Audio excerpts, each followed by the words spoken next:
কুত্তার বাচ্চা, ভিখারির ছেলে, তোর এত সাহস, তুই আমাকে প্রপোজ করিস? তুই আমার বাড়ির কাজের লোক হওয়ারও যোগ্য না, আর আমি তোর সাথে সম্পর্ক করব? এই 3 মাস আমাদের মধ্যে কি ছিল ইসরাত?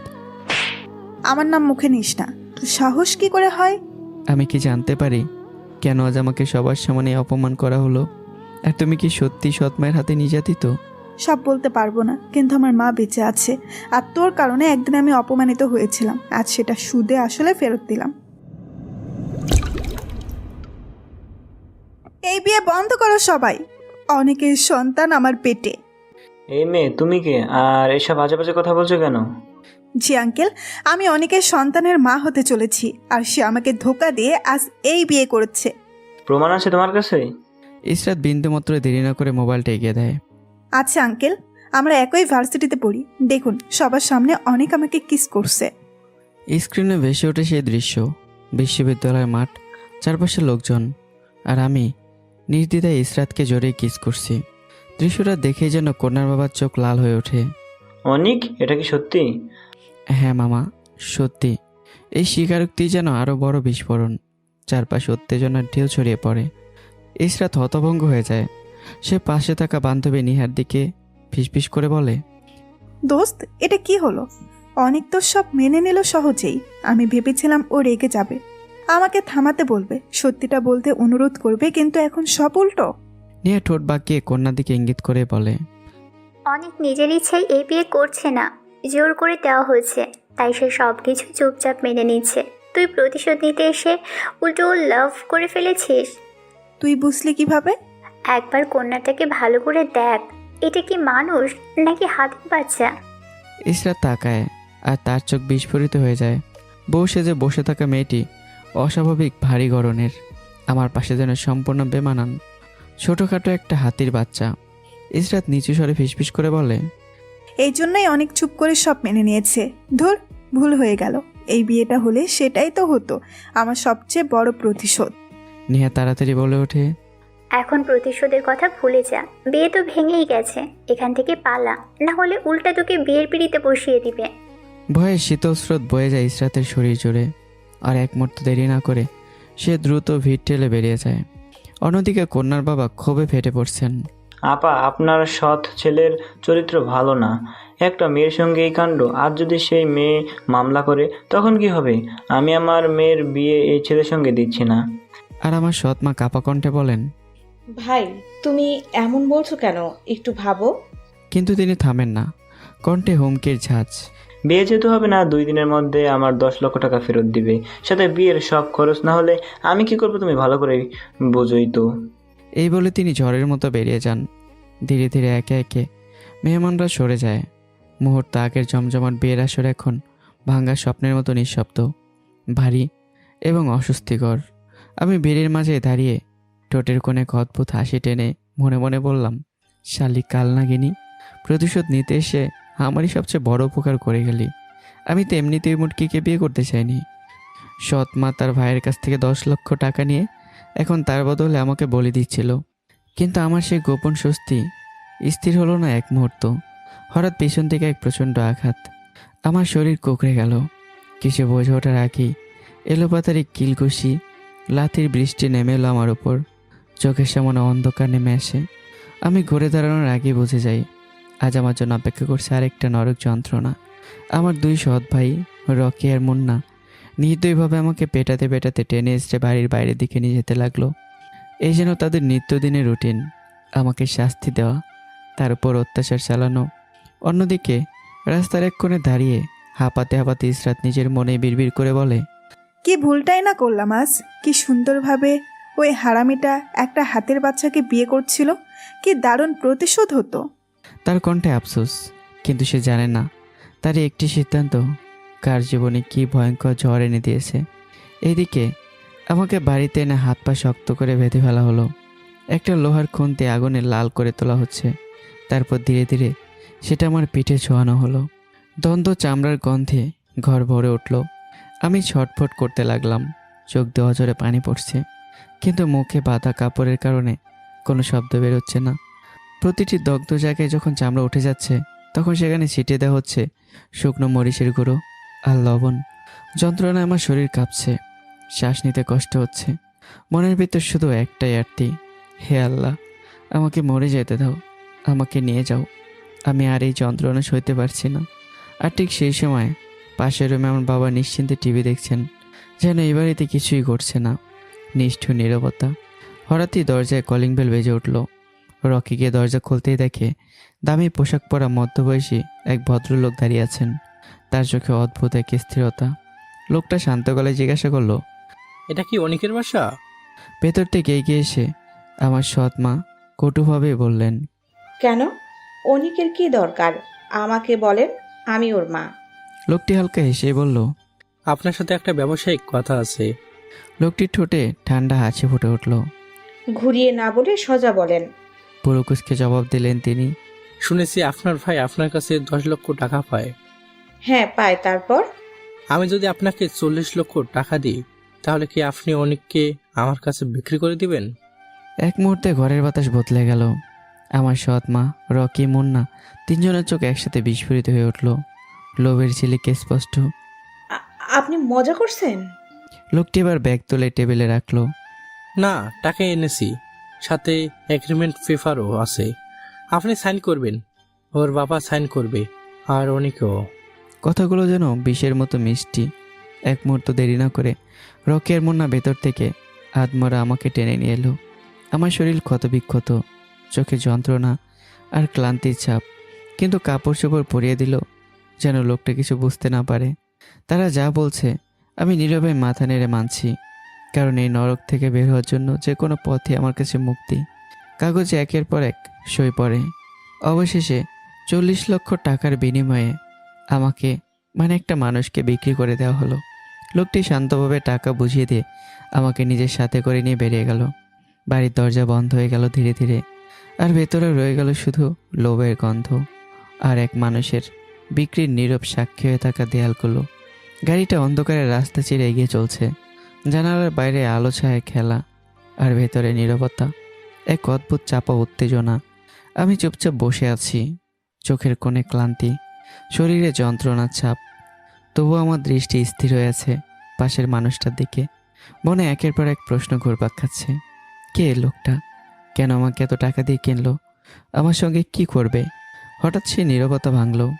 লোকটা নিজেই বলল, আমি আসলাম খান, খান টেক্সটাইল ইন্ডাস্ট্রির কর্ণধর, আর আমি তোমার গার্লফ্রেন্ড ইসরাতের বাবা। একটু থেমে ঠান্ডা গলায় আবার যোগ করলো। আমি যেন বিদ্যুৎ পিষ্ট, আমার বুক ধুক করে উঠল। কি? ওই কালনাগিনীর বাবা? মনে মনে আমি চমকে উঠলাম। আসলাম খান ইতিমধ্যে ফোন বের করে কল করলেন তার স্ত্রী কোহিনুর বেগমকে।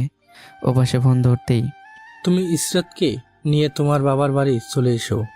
কোহিনুর বেগম বিস্মিত কণ্ঠে জিজ্ঞাসা করলো, এত রাতে কি হয়েছে? আসলাম খানের কণ্ঠে বিরক্ত আর কঠোরতা। তোমার মেয়ের পিছনে একটা সাইকো আগে থেকে লেগে আছে। সেই সাইকোর জন্য কোনো ভালো সম্পর্ক আসে না। এর মধ্যে তোমার মেয়ের আচার ব্যবহার খুব জঘন্য। তার উপর আজ যা করেছে, নিজের মুখে বলেছে সে গর্ভবতী, তার বয়ফ্রেন্ডের সন্তান তার গর্ভে।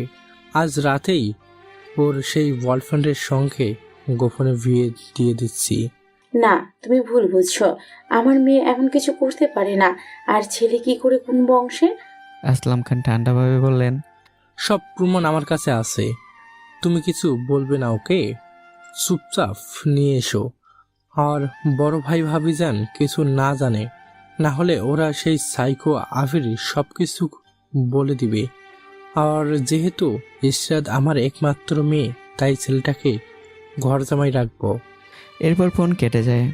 এই কথাগুলো শুনে আমি আর নিজেকে সামলাতে পারি না। হঠাৎ আসলাম খানের পায়ে পড়ে যাই। আঙ্কেল, আপনি চাইলে আমার কিডনি, লিভার, চোখ সব কিছু বিক্রি করে আপনার টাকা তুলে নিন, তবু আমাকে আপনার মেয়ের সঙ্গে বিয়ে দেবেন না। আপনার মেয়েকে বিয়ে করার চেয়ে সুইসাইড করা ভালো। আসলাম খানের চোখ রক্তিম হয়ে ওঠে। এক ধমকে বলেন, চুপ, একদম চুপ। আমি যে বলবো তাই হবে। আমার মেয়ের সঙ্গে ও সব করার সময় মনে ছিল না? আমি মাথা নিচু করে ফেলি। ভেতরে ভেতরে চিৎকার করে উঠতে চাই, আঙ্কেল আমি কিছুই করিনি, সব মিথ্যা। কিন্তু ঠোঁটের ফাঁক দেওয়ার কোনো শব্দ বের হয় না। কিছুক্ষণ পর গাড়ি এসে থামে এক পুরোনো বাড়ির সামনে, মানে ইসরাতের নানার বাড়ি। আমাকে ভেতরে নিয়ে যাওয়া হয়। আমার বুকের ভেতর কেমন অজানা আশঙ্কা জমাট বাঁধে। এর কিছুক্ষণ পর ইসরাত এসে পৌঁছায়। দরজার কাছে দাঁড়িয়ে আছি আমি। আমার সঙ্গে তার চোখাচোখি হয়। মুহূর্তে ইসরাতের চোখ বিস্ফোরিত হয়ে যায়, শরীর স্থির হয়ে যায়, যেন সময় থমকে গেছে। ভয়ে, শুধু ভয়ে, কারণ সে তার বাবাকে খুব ভালো করেই চেনে। আসলাম খান কোনো কথা বাড়ালো না। তিনি মোবাইল বের করে সেই ভিডিও চালিয়ে দেন, যেখানে বিয়ের আসরে দাঁড়িয়ে ইসরাত নিজেই বলেছে। আমার গর্ভে অনেকের সন্তান। ভিডিওর শব্দ যেন দেয়ালে দেয়ালে প্রতিধ্বনিত হয়। ইসরাতের ঠোঁট কাঁপে, কিন্তু কোনো শব্দ বের হয় না। সে যেন বোবা হয়ে গেছে। আমি দাঁড়িয়ে সব দেখছি।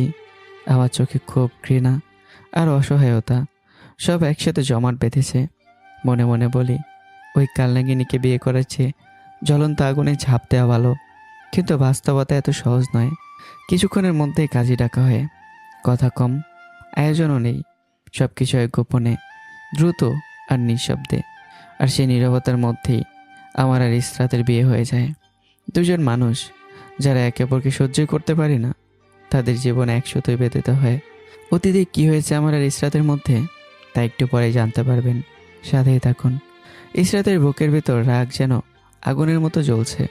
দাঁতে দাঁত চেপে মনে মনে গালি দিতে দিতে ফিসফিস করে বলে, শেষমেশ বাবা এই হারামের গলায় আমাকে ঝুলিয়ে দিল। অন্যদিকে আমিও চুপচাপ নই। চামড়া জ্বলসে গিয়েছে, তার মধ্যে গুঁড়ো মরিচ ও লবণের যন্ত্রণা আর অপমানের ভারে নুয়ে পড়া মন নিয়ে আমিও মনে মনে মিনতি করি, হে আল্লাহ, ওই কালনাগিনীর হাত থেকে আমাকে রক্ষা করো। এই মেয়েটা অনেক ভয়ঙ্কর, বিষাক্ত। হঠাৎ ইসরাতের মনে প্রশ্ন জাগে। চোখ শুরু করে বাবার দিকে তাকিয়ে সে বলে ওঠে, বাবা, তোমাকে সেই ভিডিওটা কে দিয়েছে? আসলাম খান সংক্ষিপ্ত উত্তর দেন, অনেকের বিয়েতে আমার বিয়ে ছিল, সেই ভিডিওটা করে আমাকে পাঠিয়েছে। মুহূর্তে ইসরাতের বুক ধুক করে ওঠে। নিজের পায়ে নিজেই কুড়াল মারলাম। মনে মনে বিড়বিড় করেছে।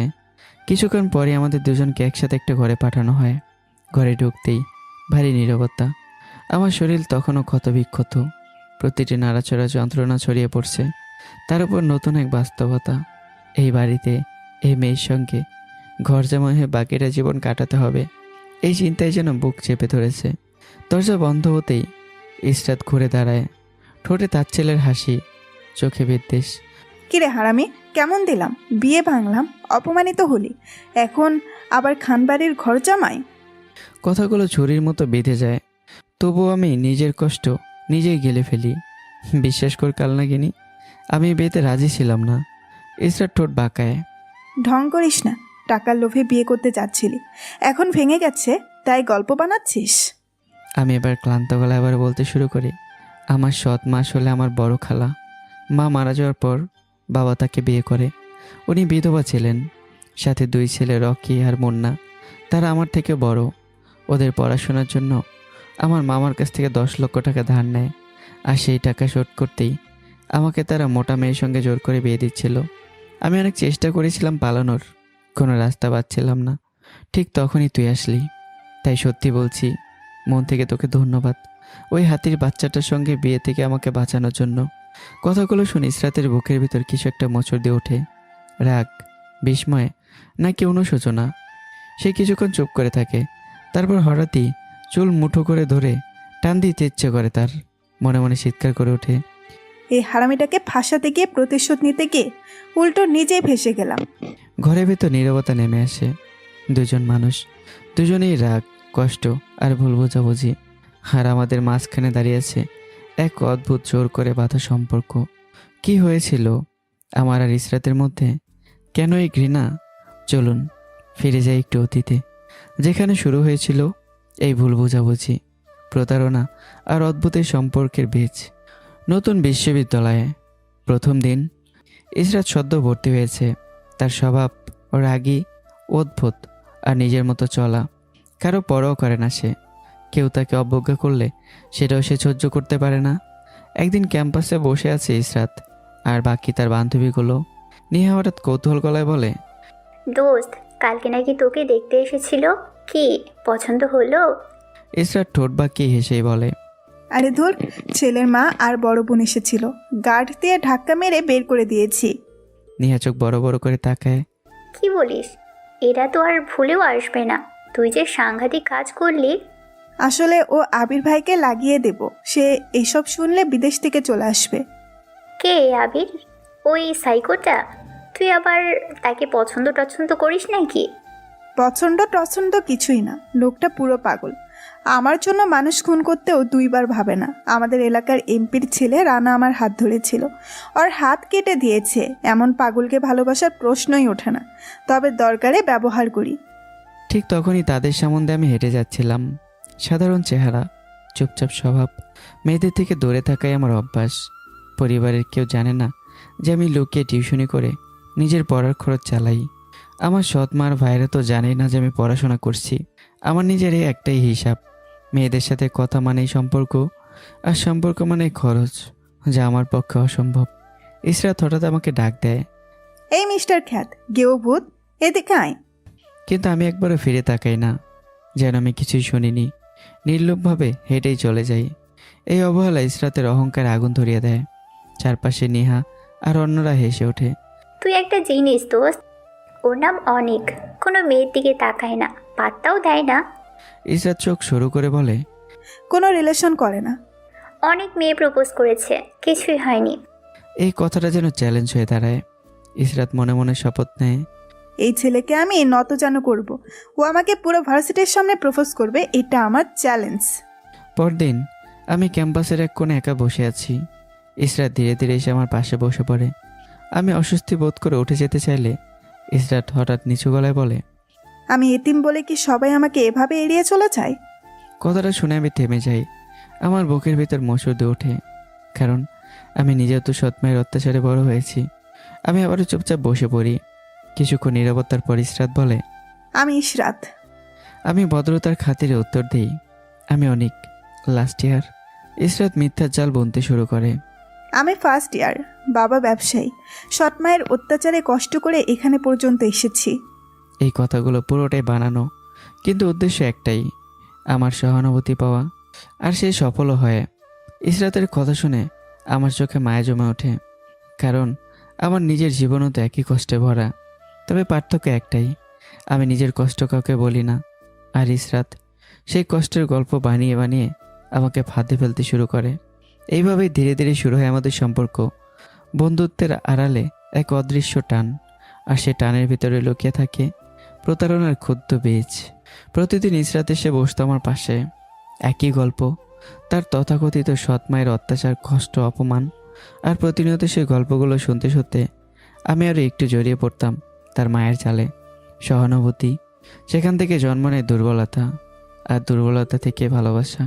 একদিন বিকেলে নরম আলোয় ক্যাম্পাসের এক কোণে বসে আমি হঠাৎ জিজ্ঞাসা করলাম, আচ্ছা ইসরাত, তোমার জীবনে সবচেয়ে বড় সাহস কি? ইসরাত কিছুক্ষণ চুপ থাকে, তারপর ধীরে বলে, একটা মনের মতো জীবন সঙ্গী, যে শুধু আমাকে ভালোবাসবে।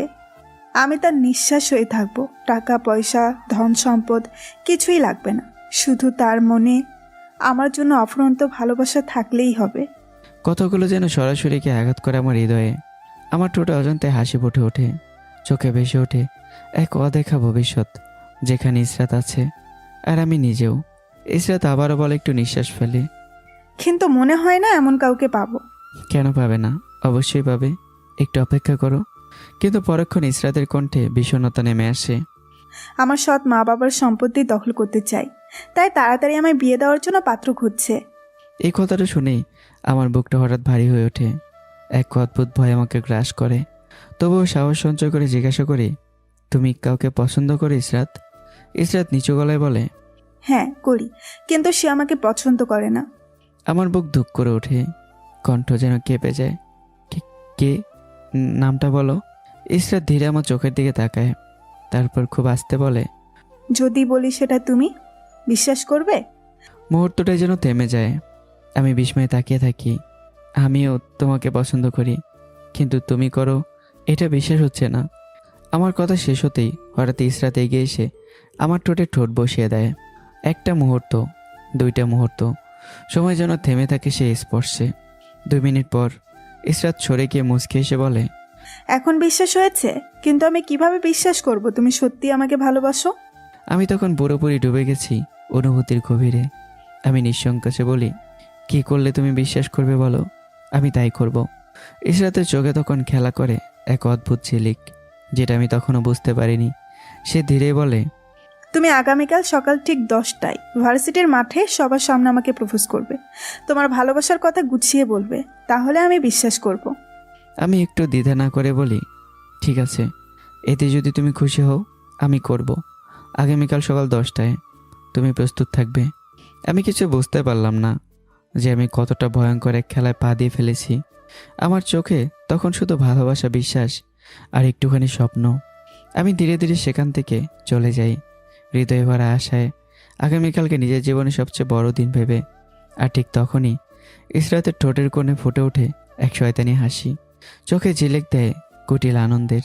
সে নিচু স্বরে নিজেকেই বলে, মিস্টার গেও খ্যাত অনেক, কাল খেলা জমবে, আমি পুরো প্রস্তুত। আমি সেদিন বাড়িতে ঢুকেছিলাম এক অদ্ভুত আনন্দ নিয়ে, মনে ভালোবাসার আলো, আগামী দিনের স্বপ্ন। কিন্তু সেই আলো টিকলো না এক মুহূর্ত। দরজার ভেতর পা রাখতেই হঠাৎই ধাক্কা লাগে রকির সঙ্গে। রকির হাত থেকে মোবাইল ছিটকে পড়ে মেঝেতে, টাচ স্ক্রিনে ফাটল ধরে যায়। মুহূর্তেই বিস্ফোরিত হয় রকি। কুত্তর বাচ্চা, এত বড় সাহস তোর! আমার মোবাইল ফেলে দিলি বিটম্মা! তার গলায় বিষ, চোখে আগুন। এই অপমান সহ্য করতে না পেরে আমি বলি, রকি ভাই, গালি দিবেন না। এই এতটুকু প্রতিবাদী যেন আগুনে ঘি ঢেলে দেওয়ার মতো। রকি ধাক্কা দিতে দিতে এগিয়ে আসে। কি করবি হুম? তুই বিটম্মা, তোর জন্মেরই ঠিক নাই। শব্দগুলো ছুরির মতো বিঁধে যায় আমার বুকের ভেতর। হঠাৎই সব কিছু ভেঙে যায়। আমি নিজেকে সামলাতে পারি না, ঝাঁপিয়ে পড়ি, এলোপাতারি ঘুষি মারতে থাকি রকিকে। ঠিক তখন এসে হাজির হয় মুন্না। দুজন মিলে চেপে ধরে আমাকে। তারপর শুরু হয় নির্মম প্রহার। ঘরের এক কোণে দাঁড়িয়ে সব কিছু দেখছে আমার বাবা আর সৎমা। তারা নিশ্চুপ। হঠাৎই সৎমা তীক্ষ্ণ কণ্ঠে বলে ওঠেন, তুই আমার ছেলেদের গায়ে হাত তুলিস? তোর এত বড় সাহস! আমার চোখ লাল হয়ে ওঠে, বুকে জমে থাকা আগুন যেন একসাথে বেরিয়ে আসে। এটা আমার বাড়ি, আমার বাবার বাড়ি। আপনাকে বিয়ে করা হয়েছে আমার দেখাশোনা করার জন্য, কিন্তু আপনি আমার বাবার টাকায় নিজের 2 ছেলেকে মানুষ করছেন, সব কিছু দিচ্ছেন, সব চাওয়া পাওয়া পূরণ করছেন। আর আমি কিছুই পাচ্ছি না। আপনি আমার মায়ের বড় বোন আর বিধবা ছিলেন। সবাই মনে করেছে আপনার সাথে বাবার বিয়ে হলে যেমন আপনার 2 ছেলেও বাবা পাবে, তেমন আমি মা পাবো। কিন্তু রকি, মুন্না ভাই বাবা পেলেও আমি মা পাইনি। রকি আর মুন্না কি আমার বাবার সন্তান? ওরা তো আপনার আগের স্বামীর সন্তান। তাহলে ওরা আমার বাবার টাকার ইনকামে সব কিছু পাচ্ছে, কিন্তু আমি কেন পাচ্ছি না? কথাগুলো জেনাই বজ্রপাত। বাবা স্তব্ধ হয়ে যায়, আর আমার সৎ মা, তিনি রাগে একদম ফেটে যাচ্ছেন। রকি, মুন্না, দাঁড়িয়ে আছিস কেন? এই বেজন্মাটাকে বেঁধে ফেল। মুহূর্তে তারা আমাকে দড়ি দিয়ে বেঁধে ফেলে। আমার শার্ট ছিঁড়ে ফেলা হয়, উন্মুক্ত হয়ে যায় পেট। ঘরের ভিতর অদ্ভুত নীরবতা নেমে আসে, ঝড়ের আগে নিস্তবতা। কিছুক্ষণ পর আমার সৎমা ফিরে আসে, হাতে লাল হয়ে জ্বলতে থাকা গরম খুন্তি। লোহার সেই খুন্তি এতটাই উত্তপ্ত যে তার রঙও রক্তিম হয়ে উঠেছে। আমার গলা শুকিয়ে যায়, চোখে ভয়ের ছাপ। আমার সৎমা ধীরে ধীরে এগিয়ে এসে বলে, তোর এত সাহস, আমার ছেলেদের দিকে চোখ তুলে তাকাস, তাদের গায়ে হাত তুলিস? কথা শেষ না হতেই ছ্যাত, গরম খুন্তি আমার পিঠে। একটা হৃদয় বিদারক চিৎকার ছড়িয়ে পড়ে পুরো ঘরে। যন্ত্রণার তীব্রতায় আমার শরীর কেঁপে ওঠে, যেন প্রাণটাই বেরিয়ে যাবে। রকি, মুন্না, এমনকি আমেনা বেগমও মুহূর্তের জন্য কান চেপে ধরে, কিন্তু এ অত্যাচার থামে না। খুন্তিটা যখনই টেনে সরানো হয়, সাথে উঠে আসে পড়ে যাওয়া চামড়া। নিচে লাল টকটকে মাংস স্পষ্ট হয়ে ওঠে। আমি ছটফট করতে থাকি, তোমাদের আল্লাহর দোহাই রাখে, প্লিজ, আমি আর পারছি না। কিন্তু আমার এই আরতি যেন দেয়ালে লেগে ফিরে আসে। আমেনা বেগম এবার কাঁচামরিচ লবণে কষলে সেই পোড়া জায়গায় ঘষতে থাকে। যন্ত্রণা আর কোনো ভাষা প্রকাশ করার মতো নয়। আমার চোখ উল্টে যায়, শরীর ঢলে পড়ে, শেষ পর্যন্ত আমি অজ্ঞান হয়ে যাই। ঘরের ভেতর তখন শুধু পোড়া মাংসের গন্ধ আর এক অসহায় মানুষের নিঃশব্দ আর্তনাদ ভেসে বেড়াচ্ছে। পরদিন সকাল, আমার জ্ঞান ফিরতেই শরীরের প্রতিটি অংশ যেন বিদ্রোহ শুরু করলো। পিঠের পোড়া ক্ষত, হাত পায়ের ব্যথা, সব মিলে যেন দেহটা আর নিজের নেই। কষ্ট করে পাশ ফিরতেই চোখ পড়ে আমার পুরনো বাটন ফোনের দিকে। সকাল 9টা। মুহূর্তেই মনে পড়ে যায় সব কিছু, গত রাতে নির্মম অত্যাচার আর আজকের সেই প্রতিশ্রুতি, ইসরাতকে সবার সামনে প্রপোজ করা। একটা গভীর শ্বাস নেই, যন্ত্রণাকে উপেক্ষা করে উঠে বসি, মুখে একটু পানি দেই, তারপর একটা পুরনো গেঞ্জি গায়ে তুলি।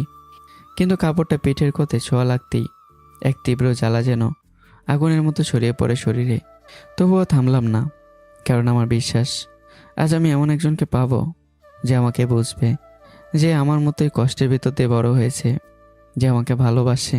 কিন্তু আমি জানি না আমি আসলে নিজের জীবনে সবচেয়ে বড় ভুলের দিকে এগিয়ে যাচ্ছি। বিশ্ববিদ্যালয়ের মাঠ আজ অস্বাভাবিকভাবেই বিরাক্রান্ত। মাঝখানে দাঁড়িয়ে ইসরাত, চোখে এক অদ্ভুত স্থিরতা।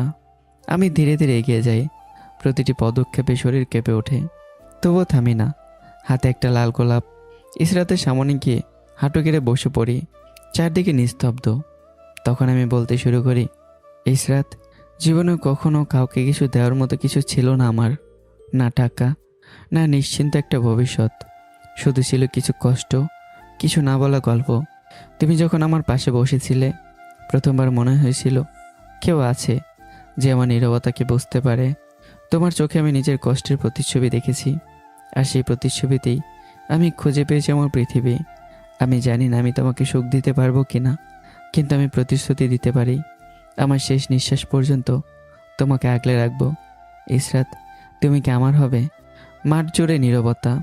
ইসরাত এগিয়ে এসে গোলাপটা হাতে নেয়। আমার মুখে ছড়িয়ে পড়ে অপরিসীম আনন্দের আলো। মনে হয় আমার সব কষ্টই যেন সার্থক।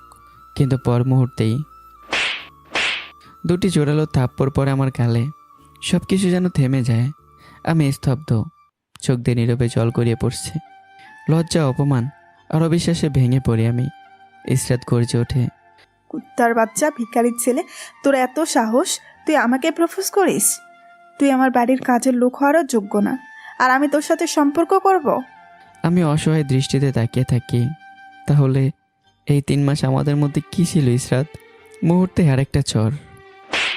আমার নাম মুখে নিস না। তোর সাহস কি করে হয়? আমি চোখ মুছে বলি, আমি কি জানতে পারি কেন আজ আমাকে সবার সামনে অপমান করা হলো? আর তুমি কি সত্যি সৎমায়ের হাতে নির্যাতিত? ইসরাত ঠান্ডা হাসে। সব বলতে পারবো না, কিন্তু আমার মা বেঁচে আছে, আর তোর কারণে একদিন আমি অপমানিত হয়েছিলাম, আজ সেটা সুদে আসলে ফেরত দিলাম। আমার বুকটা ভেঙে চোরমার হয়ে যায়। শুনেছিলাম নারীরা ছলনাময়ী হয়, আজ তার প্রমাণ পেলাম। আচ্ছা, তুমি কি সব কিছু এভাবেই সুদে আসলে ফেরত দাও?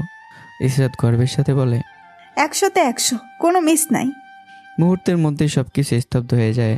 তারপর আমি হঠাৎ করে উঠে দাঁড়িয়ে ইসরাতকে টেনে নেই, আর তার ঠোঁটে নিজের ঠোঁট চেপে ধরি।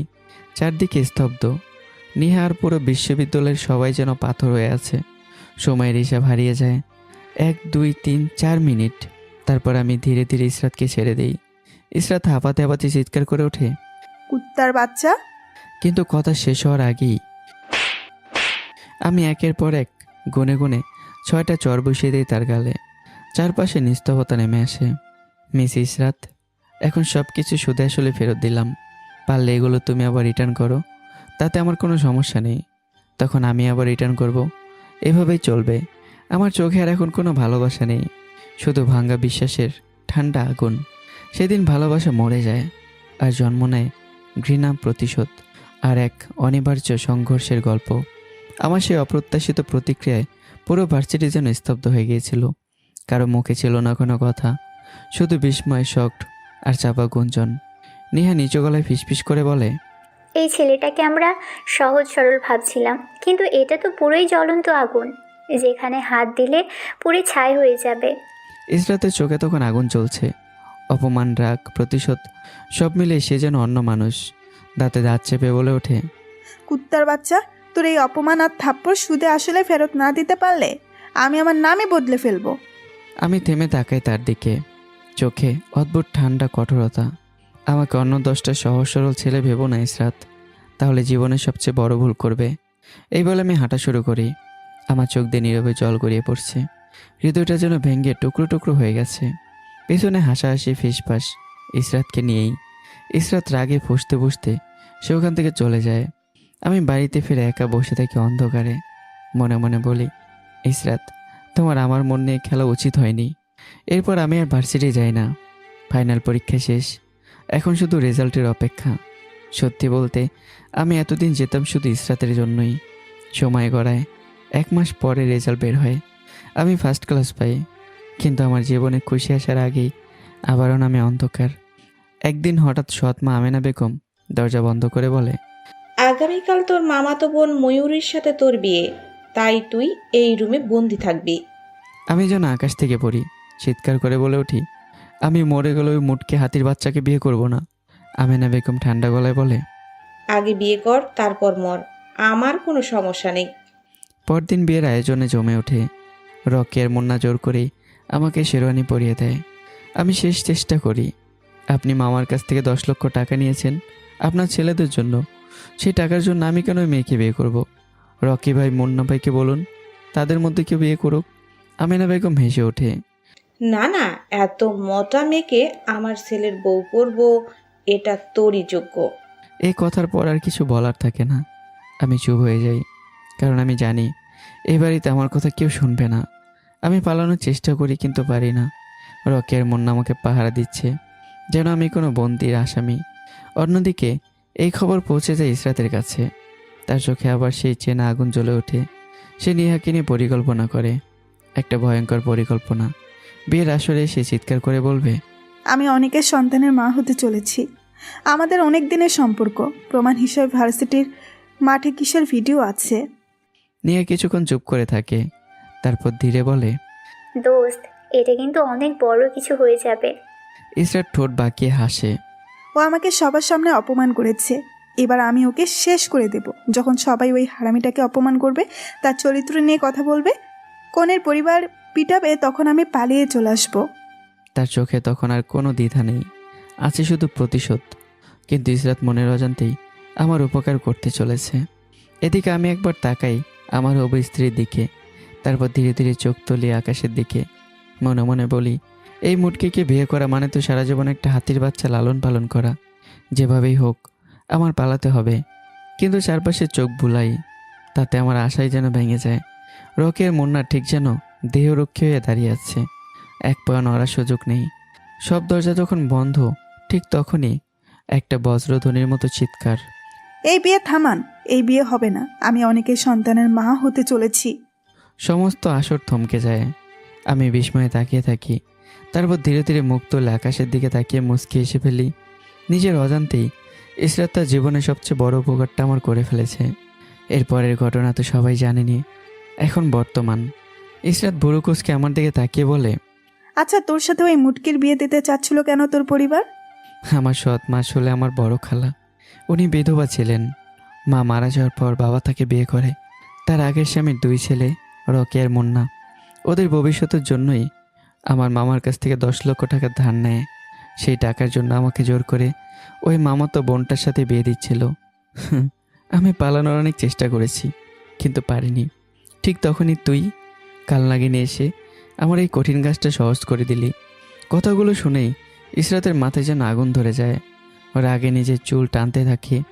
আমি সাথে সাথে মজা করে বলে উঠি, আরে আরে কি করছিস মিস কালনাগিনী? টাকলি হয়ে গেলে কিন্তু সবাই বলবে অনেকের বউ টাকলি। এই বলে আমি অট্টহাসিতে পেটে পড়ি। ইসরাত চোখ রাঙিয়ে বলে, অনেকের বউ? ছি, বৌমাই ফুট। রাগে একটা বালিশ ছুঁড়ে মারে আমার দিকে। নে, এটা নিয়ে নিচে শুয়ে পড়। আমি বালিশটা হাতে নিয়ে কিছুক্ষণ চুপ থাকি। পিঠের পোড়া ক্ষতটা যেন আবারও জ্বলে ওঠে।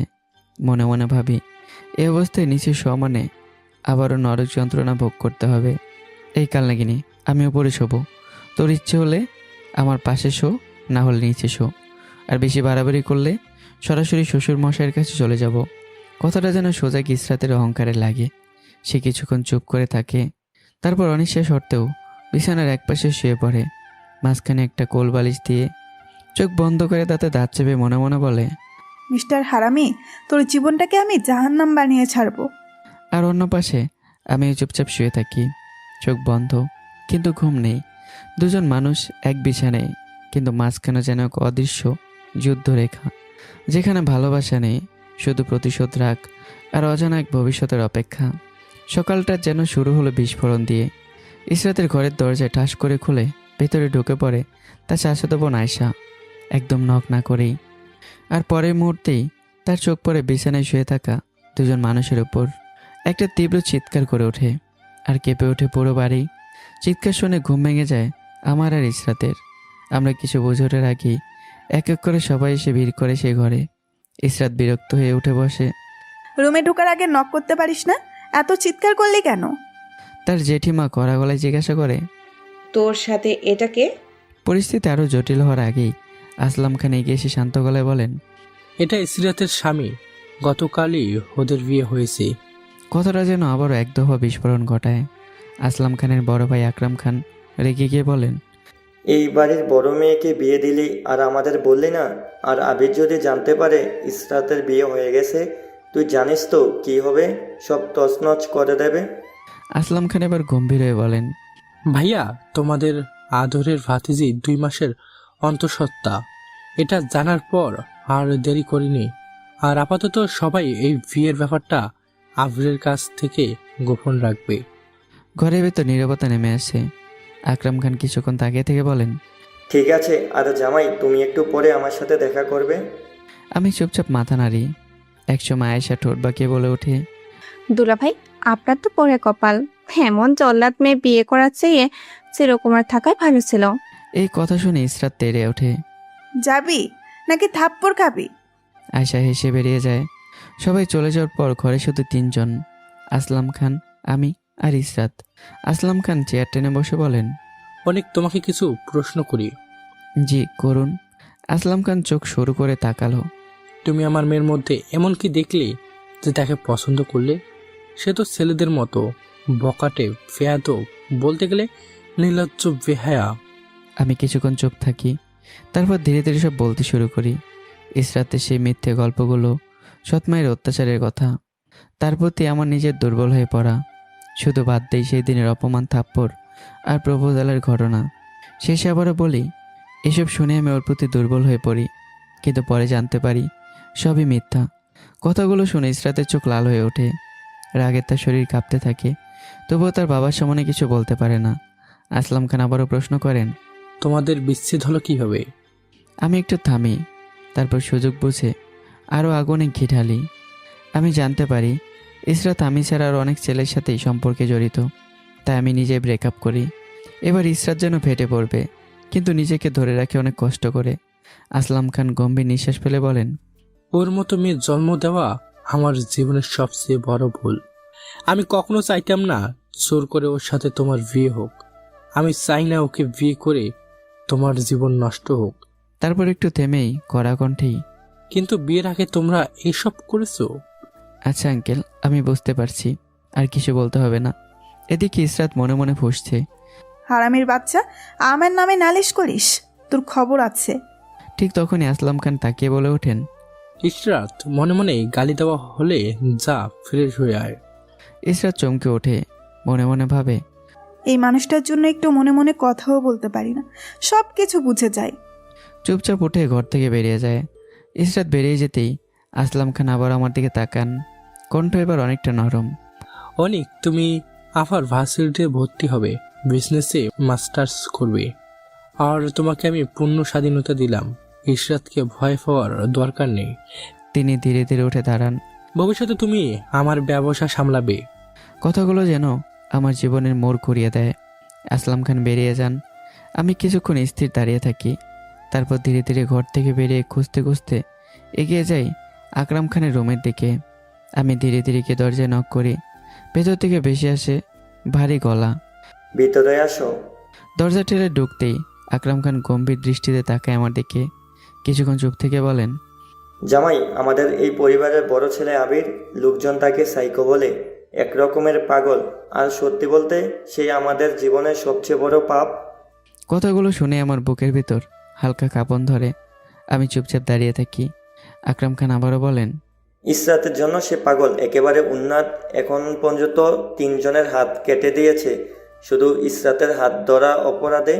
এর মধ্যে একজন ছিল বড় পুলিশ অফিসার, আর কার কত হাত পা ভেঙেছে তা হিসেবও নেই। ঘরের বাতাস ভারী হয়ে ওঠে, আমার গলা শুকিয়ে আসে, কিন্তু আমি নিজেকে সামলাই, কারণ আমি আমার নির্যাতন দেখেছি, যা আমার ভয়টাকে অনেকটা কমিয়ে দিয়েছে। আকরাম খান একটু নরম হয়ে বলল, তবে আপাতত চিন্তা নেই, আবির লন্ডনে আছে, সহজে দেশে আসতে পারবে না। কিন্তু ইসরাতের সাথে তুমি কিভাবে সংসার করবে সেটা বুঝতে পারছি না। মেয়েটা খুব বেপরোয়া। আমি মাথা নিচু করে শান্ত গলায় বললাম, জি আঙ্কেল, আমি চেষ্টা করব ওকে ভালো করার, ইনশাল্লাহ পারবো। ঠিক তখনই পেছন থেকে আসলাম খানের গলা ভেসে আসে। এই একটা কথাই তোমাকে আমার মনের মধ্যে জায়গা করে দিয়েছে। আমি ঘুরে তাকাই। আসলাম খান এগিয়ে এসে বলেন, তোমার যা প্রয়োজন আমি সব দেব, কিন্তু আমার মেয়েটাকে ঠিক করতে হবে, ওকে মানুষ করতে হবে। আমি সর্বোচ্চ চেষ্টা করব আঙ্কেল। আসলাম খান পকেট থেকে একটা চাবি আর একটা কার্ড বের করে আমার হাতে দেন। এই নাও বাইকের চাবি, আর এটা ক্রেডিট কার্ড, নিজের জন্য যা লাগে কিনে নিও। আর তোমার হাত খরচ, তুমি আমাদের কোম্পানির ভবিষ্যৎ সিইও। একটু থেমে আসলাম খান, আর আমি তোমার জন্য মাস্টার্সে ভর্তি সকল ব্যবস্থা করে দিয়েছি, আগামীকাল থেকে ক্লাস শুরু। আকরাম খান এবার গম্ভীর কণ্ঠে বলে, আরেকটা কথা, যদি কখনো আবির দেশে ফিরে আসে তাহলে শান্ত হয়ে দাঁড়াতে হবে তোমাকে। মনে রাখবে, দুনিয়ার শত্রুদের বক্ত নরমের জম। কথাগুলো যেন আমার মাথায় গেঁথে যায়। আমি ঘর থেকে বেরিয়ে আসি, মনে মনে ভাবি এই কালনাগিনী তো ডেঞ্জারাস, পুরো পরিবারের বদনাম তার জন্য। কিন্তু এই আবিরটা আসলে কি জিনিস? তারপর নিজের মনে হেসে ফেলি। যাক, আপাতত 6 মাস ভার্সিটিতে এনজয় করি, তারপর দেখা যাবে। হঠাৎই পেছন থেকে এক লোক ডাকে। আপনি অনেক। আমি ঘুরে তাকাই। হ্যাঁ, কেন? লোকটি ভদ্রভাবে বলে, আসলাম স্যার আমাকে পাঠিয়েছেন আপনার গেট আপ, হেয়ার স্টাইল আর চলাফেরার স্টাইল পরিবর্তন করার জন্য। আমি কিছু না বলে তার সাথে চলে যাই। অন্যদিকে ইসরাত বাসা থেকে বের হয়ে আসে, ভার্সিটিতে যাওয়ার জন্য একটা বাইকে উঠে বসে। আর পর মুহূর্তেই সে শক্ত করে জড়িয়ে ধরে সেই বাইকারকে। দৃশ্যটা দূর থেকে দেখে ফেলে আমি। এক মুহূর্তের জন্য আমার বুকের ভেতরটা হাহাকার করে ওঠে। একটা অদ্ভুত কষ্ট সে চেপে ধরে, কিন্তু পরক্ষণে আমি নিজেকে সামলে নেই। চোখে ভেসে ওঠে ঠান্ডা দৃঢ়তা। মনে মনেই বলি, আজকে যাও মিসেস কালনাগিনী, কাল থেকে তুমি আমার হাতের মুঠোয় চলে আসবে। আমার ঠোঁটে ধীরে ধীরে ফুটে ওঠে এক রহস্যময় হাসি, যেখানে ভালোবাসা নেই, আছে পরিকল্পনা। ঘরের দরজা বন্ধ, ভেতরে ভারী নীরবতা। সামিয়া খান ধীরে ধীরে এগিয়ে এসে আকরাম খানের সামনে দাঁড়ালেন, চোখে কটাক্ষ, ঠোঁটে বিদ্রুপ। তুমি এত ভালো কবে থেকে হলে? আকরাম খান বুরুকুসকে তাকালেন। হঠাৎ এমন কথা কেন বলছো? সামিরা খান ঠান্ডা গলায় বললেন, তুমি খুব ভালো করেই জানো ইস্তিরাসের বিয়ে এই গরিব ছেলের সাথে হবে, আর তার মানে এই বিশাল সম্পত্তি আমাদের হাত ছাড়া। আর তুমি এত শান্ত কিভাবে? স্ত্রীর কথাগুলো শেষ হতেই আকরাম খানের চোখে রাগ জ্বলে উঠল। কিন্তু আসলাম আমাদের কিছু না জানিয়ে বিয়ে দিয়েছে তার মেয়েকে, তখন আমি কি করতাম বলো? তাই ভালো মানুষের মুখোশ পরে থাকলাম। তার ঠোঁটে ধীরে ধীরে ফুটে উঠল এক ভয়ঙ্কর হাসি। আর তোমার ছেলে আবির একটা সাইকো, মেন্টাল। ওর মতো ছেলের হাতে আসলাম কোনোদিন তার মেয়েকে দেবে না, এটা আমরা দুজনেই জানি। আর তুমি ভালো করে জানো আসলাম আবির দেশে যেন আসতে না পারে তার ব্যবস্থা করে রাখছে আগে থেকে। সামিরা খান উদ্বিগ্ন হয়ে বললেন, তাহলে কি সব শেষ?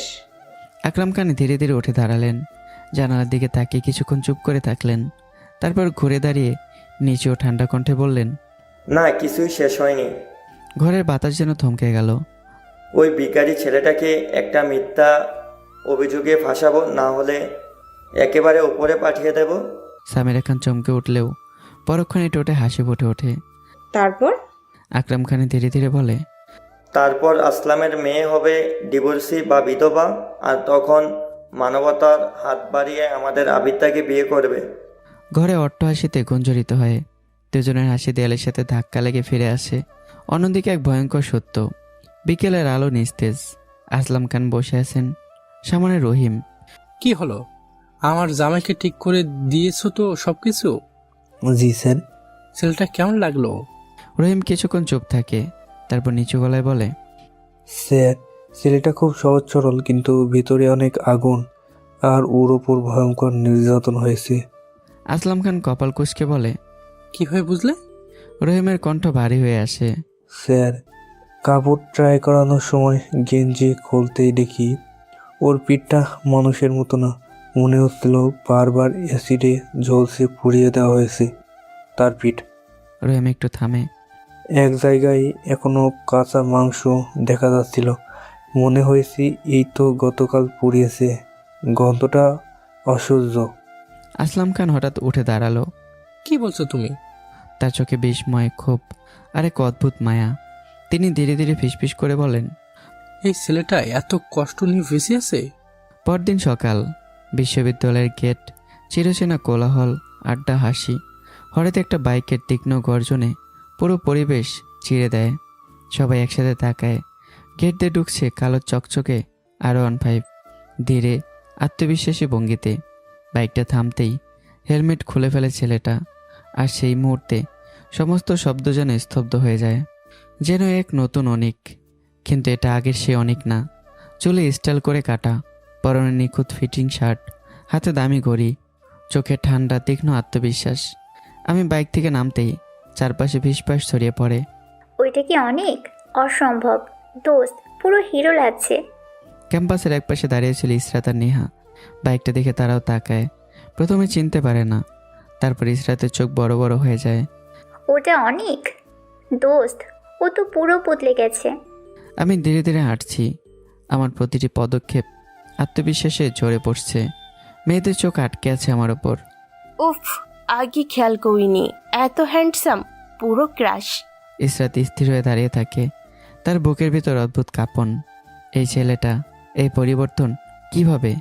এই দৃষ্টি সব কিছু তাকে অস্বস্তিতে ফেলে। আমি পাশ দিয়ে হেঁটে যাওয়ার সময় এক সেকেন্ডের জন্য তাকে ইসরাতের চোখে। সেই দৃষ্টিতে নেই ভালোবাসা, নেই কষ্ট, শুধু ঠান্ডা হিসেবে আগুন। আমার ঠোঁটে ধীরে ধীরে ফুটে ওঠে এক হালকা বাঁকা হাসি। দুপুরের রোদ তখন ক্যাম্পাস জুড়ে ছড়িয়ে পড়ে, হালকা গরম, চারদিকে কোলাহল। কিন্তু সেই ভিড়ের মাঝেই আমার চোখ হঠাৎ আটকে গেল। ইসরাত, সে বসে আছে এক ছেলের সাথে, খুব কাছাকাছি, হাসছে, কথা বলছে, মাঝে মাঝে শরীরও ছুঁয়ে যাচ্ছে। আমার বুকের ভেতরটা হঠাৎ মোচড় দিয়ে উঠল। ছেলেটাকে চিনতে আমার বেশি দেরি হলো না। সাগর, ভালো ভদ্র ছেলে হিসেবে পরিচিত, কিন্তু ইসরাতের সাথে এইভাবে। আমার চোখ ধীরে ধীরে ঠান্ডা হয়ে আসে। আমি সোজা হেঁটে গিয়ে দাঁড়াই তাদের সামনে। আমার কণ্ঠে বিদ্রুপের ধার। কিরে, কাল লাগেনি? তোর কয়টা পুরুষ লাগে? একটা দিয়ে হয় না তোর? কথাটা যেন আগুনে ঘি ঢেলে দিল। ইসরাত মুহূর্তেই তেলে বেগুনে জ্বলে উঠল। কুত্তার বাচ্চা, তুই কি বললি? তোর এত বড় সাহস! কথা শেষ হতেই দুটো জোর থাপ্পড় বসিয়ে দেয় আমার গালে। নিহাও এগিয়ে আসে আরেকটা মারতে, কিন্তু এবার আমি তার হাত শক্ত করে চেপে ধরি। চারপাশে মুহূর্তেই ভিড় জমে যায়। সবাই তাকিয়ে আছে কি হচ্ছে সেটা দেখার জন্য। আমি ধীরে ধীরে হাত ছেড়ে দিয়ে চারদিকে তাকাই। আমার কণ্ঠ ঠান্ডা কিন্তু ধারালো। আমাকে কি তোমরা মন্দিরের ঘণ্টা ভাবছ? যার ইচ্ছে সে বাজিয়ে যাবে? আমি কি ভুল বলেছি? নিহা সামনে এগিয়ে এসে বলে, একটু আগে আপনি আমার বান্ধবীকে কি বললেন? কেন? আপনার বান্ধবী তো আমার বিয়েতে গিয়ে বলেছে সে আমার সন্তানের মা হতে চলেছে।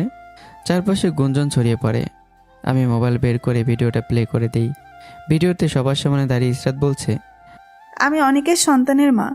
এক মুহূর্তে পুরো ক্যাম্পাস স্তব্ধ, কারো মুখে কথা নেই, চোখ বড় বড় করে তাকিয়ে আছে সবাই। ইসরাতের মুখ ফ্যাকাশ হয়ে যায়। আমি আবারও বলি, আরও একটা কথা, শুনেছি এই মেয়েটা মানে ইসরাত বিবাহিত। আমি তবু এটা বলি না যে ইসরাত আমার স্ত্রী। চারদিকে যেন বিস্ফোরণ ঘটে। কি, বিবাহিত? সত্যি নাকি? নেহা হতবাক। দোস্ত, এটা আমি কি শুনলাম? সত্যিই তুই ম্যারিড? সাগর অবাক হয়ে তাকায়। অনেক ভাই যা বলেছে এটা কি সত্যি? ইসরাত মুহূর্তের মধ্যে নিজেকে সামলায়, চোখে রাগ, মুখে অঙ্গীকার। আমি বিবাহিত না, আমার বিয়ে হয় নাই। কথাটা বলেই সে ঘুরে দাঁড়ায়। দ্রুত পায়ে হাঁটা শুরু করে সে। পেছনে ফিসফাস, বিস্ময়, সন্দেহ, সব মিলে এক অস্থির পরিবেশ। হাঁটতে হাঁটতে ইসরাতের চোখে আগুন জ্বলে ওঠে। মনে মনে বলে, না, আর না, একদিনও ওকে সহ্য করতে পারছি না। সারা জীবন কিভাবে করব? তার ঠোঁট শক্ত হয়ে আসে। অনেককে এমনভাবে ভাসাতে হবে যেন সাপও মরে, লাঠিও না ভাঙে। তার চোখে তখন ভয়ঙ্কর এক পরিকল্পনা ছায়া। বাবার চোখে ওকে অপরাধী বানাবো, আর তারপর ওর সব শেষ করব। ইসরাত ঝড়ের মতো বাড়িতে ঢুকে সরাসরি তার মায়ের সামনে গিয়ে দাঁড়ায়। চোখে রাগ, অপমান আর ক্ষোভের আগুন। সব কিছু খুলে বলে, ভার্সিটিতে কি হয়েছে, আমি কিভাবে তাকে সবার সামনে অপমান করেছি। সব শুনে শারমিন খান কিছুক্ষণ নিশ্চুপ থাকেন। তারপর হঠাৎই দুটো থাপ্পড় পর ইসরাতের গালে। ইসরাত হতভঙ্গ হয়ে যায়। গালে হাত দিয়ে কাপা গলায় বলে, মা, তুমি আমাকে মারলে? শারমিন খানের চোখে তখন আগুন। এমনিতে আত্মীয় স্বজনের কাছে তোর চরিত্র চলাফেরা সব নিয়ে কথা শুনতে হয়, তার মধ্যে তুই এসব নাটক করছিস। ছি। তার কণ্ঠ ঠান্ডা হয়ে আসে। এখন ভাবতে হবে এই ছেলেটাকে কিভাবে তোর জীবন থেকে সরাবো, এই বাড়ি থেকে সরাবো। এক কথা ইসরাতের ঠোঁটে ধীরে ধীরে এক অদ্ভুত হাসি ফুটে ওঠে, কারণ তার মাও চায় আমি তার জীবন থেকে দূরে যাই। শারমিন খান সতর্ক গলায় বলেন, শোন, আপাতত ওর সাথে কোনো ঝামেলা করবি না।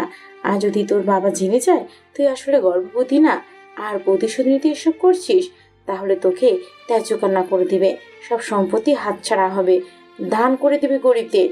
কথাগুলো শুনে ইসরাতের বুক ধুক করে ওঠে। তাহলে এখন কি করব মা? শারমিন খান দীর্ঘশ্বাস ফেলেন। জানি না, দেখি কিছু ভাবতে পারি কিনা।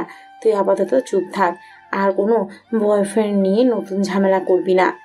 নিজের রুমের দিকে হাঁটতে হাঁটতে ইসরাতের চোখে নতুন এক আগুন জ্বলে ওঠে। না, আমি এই সম্পত্তি হাতছাড়া করব না। আমার বাবার 10,000 কোটি টাকার একমাত্র ওয়ারিশ আমি। যেভাবেই হোক অনেককে ব্যবহার করব, তারপর নিজের মতো করে সরিয়ে দেব। তার ঠোঁটে ধীরে ধীরে ফুটে ওঠে এক হিসেবি হাসি। রুমে ঢুকে সে সোজা ওয়াশরুমে চলে যায়। কিছুক্ষণ পর দরজা খুলে বেরিয়ে আসে ইসরাত, শুধু ব্লাউজ ও পেটিকোট পরে। ভেজা চুল কাঁধ বেয়ে নেমে এসেছে, জলের ফোঁটা টুপটুপ করে গড়িয়ে পড়ছে তার ত্বকের উপর দিয়ে। ভেজা উন্মুক্ত পেট, এই সৌন্দর্যে যে কোনো কঠিন থেকে কঠিন পুরুষও ঘায়েল হতে যথেষ্ট। মুহূর্তটা যেন থমকে যায়। ঠিক তখনই আমি রুমে ঢুকে পড়ি। দুজনে চোখাচোখি। আমি কিছুক্ষণের জন্য স্থির হয়ে যাই। আমার চোখে ভেসে ওঠে বিস্ময়, তারপর ধীরে ধীরে অজানা অনুভূতি। এই ইসরাত, যাকে আমি ঘৃণা করি, অবিশ্বাস করি, সে মানুষটাকে হঠাৎ যেন অন্যরকম লাগছে। মনের ভিতরে এক অদ্ভুত টান তৈরি হয়, যেন বাস্তব আর আবেগের মাঝখানে আমি আটকে আছি। আমার মনে হচ্ছে আমি ইসরাতের সৌন্দর্যের মাঝে হারিয়ে যাচ্ছি, গভীরভাবে ডুবে যাচ্ছি। কিন্তু আমি জানি না এই আকর্ষণ, এই সৌন্দর্য, এই দুর্বলতা আমাকে টেনে নিয়ে যাচ্ছে এক অদৃশ্য ফাঁদের দিকে। অন্যদিকে ইসরাত আয়নার সামনে দাঁড়িয়ে চুল মুছতে মুছতে আয়নায় আমার প্রতিচ্ছবি দেখে। তার চোখে খেলে যায় এক চতুর হাসি। ফাঁদে পড়ছো ধীরে ধীরে। একই ঘরে দুজন মানুষ। আমি কি পারবো নিজেকে ফাঁদ থেকে বাঁচাতে? কমেন্ট করে জানাবেন। আমি স্থির চোখে তাকিয়ে থেকে ইসরাতের দিকে। আমার ভেতরে সন্দেহের কাঁটা বিঁধে যায়। কি ব্যাপার, এই কালনাগিনী হঠাৎ এমন করে সামনে কেন এলো? না, নিশ্চয়ই কোনো ফাঁদ পেতেছে। কিন্তু কি সেই ফাঁদ? আমি ঠোঁট বাঁকিয়ে হালকা হেসে বলে উঠি, ওরে কালনাগিনী। আমার কণ্ঠে বিদ্রুপ ঝরে।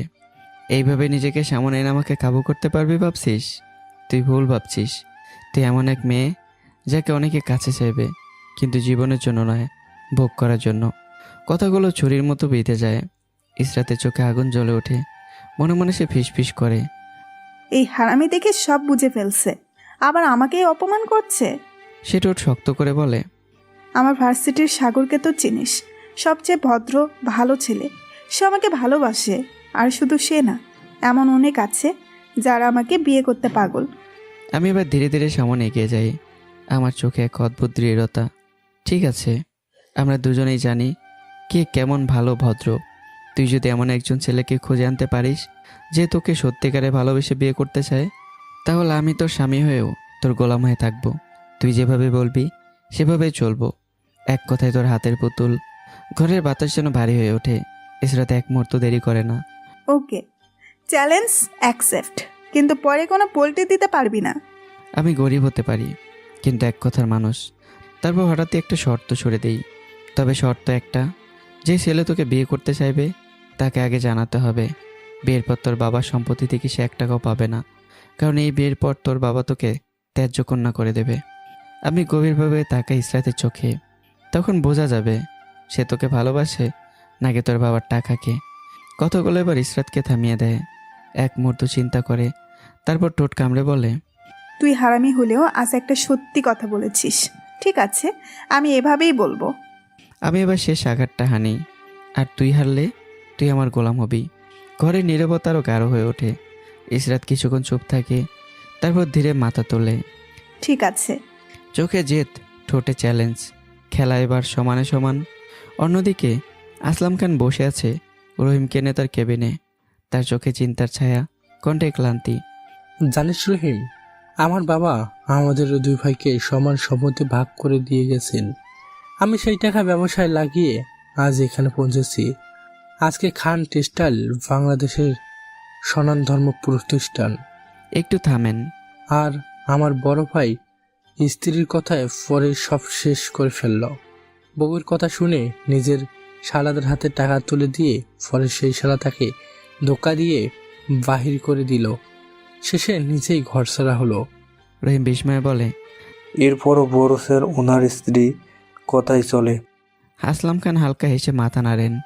শুধু চলে না, অন্ধের মতো মানে এমনকি আমার মেয়েকে মাত্র 5 বছর বয়সে মেরে ফেলতেও চেয়েছিল। কি বলছেন স্যার? আসলাম খান গভীর নিঃশ্বাস ফেলেন। হ্যাঁ, কিন্তু যার চোখের সামনে ঘটনা ঘটছিল সে আমার মেয়েকে হসপিটালে নিয়ে যায়। নিজের রক্ত দিয়ে আমার মেয়েকে বাঁচিয়ে ও আমাকে সবকিছু বলে। তাতেই বুঝতে পারছি এটা বড় ভাই ও ভাবির কাজ। কিন্তু সে মানুষটা পরের দিন অ্যাক্সিডেন্টে মারা যায়, প্রমাণ নেই, তাই চুপ করেছিলাম। কিছুক্ষণ নীরবতা, তারপর তিনি রহিমের দিকে তাকালো। জানিস তুই কেন সব বলি? রহিম চুপচাপ তাকিয়ে থাকে। আসলাম খান ধীরে বলেন, কারণ তুই লোভী না, স্বার্থপর না, তুই আপন। তার চোখে এবার অন্যরকম দৃঢ়তা। আর অনেককে আমি শুধু হুট করে ফিরে দেইনি, এর পেছনে কারণ আছে। তিনি নিচু গলায় যোগ করেন, ইশরা তোর বিরুদ্ধে যা বলেছে সব মিথ্যা। আমি জানি। আমি অনেক দিন ধরে এই ছেলেটার পরিবার খুঁজছিলাম। তার চোখে তখন রহস্যের ছায়া, যেন আমার জীবনের গল্প এখনই শেষ হয়নি, বরং এখানেই শুরু হতে যাচ্ছে। সকালের নরম আলো জানালার ফাঁক দিয়ে ঘরে ঢুকছে। শারমিন খান চুপচাপ ইসরাতের দিকে তাকিয়ে বলেন, কি কিছু ভেবেছিস কিভাবে এই ঝামেলা সামলাবি? ইসরাত আয়নার সামনে চুল ঠিক করতে করতে ঠান্ডা গলায় বলল, তুমি ভাবো তোমার মতো, আমি আমার মতো দেখছি। শারমিন খান কিছুক্ষণ চুপ থেকে বলল, আমি ভাবছি আবিরকে কৌশলে দেশে নিয়ে আসি। ওর পাগলামি, ওর সাইকো আচরণ দেখলেই ওই ছেলেটা নিজে থেকেই পালাবে। ইসরাত বুড়ো কুচকে তাকালো। কিন্তু বাবা তো আবির ভাইয়ের দেশে আসার সব রাস্তা বন্ধ করে রেখেছে। শারমিন খান হালকা হাসেন। রাস্তা বন্ধ থাকলে খুলতেও জানা লাগে। তুই ভার্সিটিতে যা, আমি দেখি। অন্যদিকে আমি প্রস্তুত হয়ে ভার্সিটির দিকে যাই। গেটের সামনে এসে থমকে দাঁড়াই। ইসরাত দাঁড়িয়ে আছে, অপেক্ষা করছে আমার জন্য। আমি ঠোঁট বাঁকাই, ঘিরে কাল না কিনি, এভাবে দাঁড়িয়ে আছিস কেন? ইসরাত সরাসরি চোখে চোখ রেখে বলে, তোর জন্য আজ ক্লাস শেষে যারা আমাকে পছন্দ করে তাদের সবাইকে বলবো বিয়ের কথা। আমি এক মুহূর্ত তাকিয়ে থেকে বলি, ঠিক আছে। ইসরাত চলে যায়, কিন্তু আমি হঠাৎ টের পাই দূরে কেউ আমাকে দেখছে। চোখ ঘুরিয়ে দেখি আমার বাবা আমান সাহেব চুপচাপ দাঁড়িয়ে আমার দিকে তাকিয়ে আছে। আমার বুক ধুক করে ওঠে। আমি দ্রুত দৌড়ে যাই। বাবা, দাঁড়াও, যেও না। বাবা থেমে যান, কিন্তু মুখে অপরাধবোধের ছাপ। আমি কাছে এসে দাঁড়াই। চোখে জমে থাকা কষ্ট হঠাৎই বিস্ফোরিত হয়। কী জন্য এসেছো? ওই মহিলা পাঠিয়েছে, নাকি এখন আমাকে নির্যাতিত দেখতে না পেরে মন খারাপ হচ্ছে? কথাগুলো বিষের মতো বেরিয়ে আসে। বাবা কিছু না বলেই আমাকে নিয়ে নির্জন এক জায়গায় যান। চারপাশ নিস্তব্ধ, হালকা বাতাস বইছে। তিনি ধীরে বলেন, আমি জানি তোর কাছে আমি অপরাধী, কিন্তু বিশ্বাস কর আমার করার কিছুই ছিল না। আমাকে কি তুমি ছোট বাচ্চা মনে করো? প্রতিবাদ করলে কি এমন হতো? ওরা তো তোমার সন্তানও না। তবুও তোমার টাকায় রাজাদের মতো থাকতো। তবুও এই কথা কেন? বাবা এবার চোখ তুলে তাকালো। কি বললি? প্রতিবাদ করি নাই? তিনি ধীরে ধীরে নিজের শার্টের বোতাম খুলতে থাকেন। আমি বিরক্ত মুখে তাকিয়ে থাকি, কিন্তু পর মুহূর্তেই আমার দৃষ্টি জমে যায়। শরীর নিস্তব্ধ, শ্বাসও বন্ধ হয়ে আসে। আমার বাবার পিঠ, সেই পিঠটা মানুষের পিঠ না, পোড়া ক্ষত বিক্ষত। মনে হচ্ছে কেউ বারবার আগুনে চলসে দিয়েছে। চামড়া উঠে গেছে, দাগের পর দাগ। আমার চোখ বড় বড় হয়ে যায়। আমার বুক কেঁপে ওঠে, ঠোঁট কাঁপতে থাকে। বাবা, তোমার এই অবস্থায় কে করেছে? বাবা শান্ত গলায় বলেন, তোর জন্য যতবার আমি প্রতিবাদ করেছি ততবারই ওরা আমাকে বেঁধে নির্যাতন করেছে। একদিন তোর সরাসরি বলল বেশি বাড়াবাড়ি করলে তোকে তোর মায়ের কাছে পাঠিয়ে দিবে।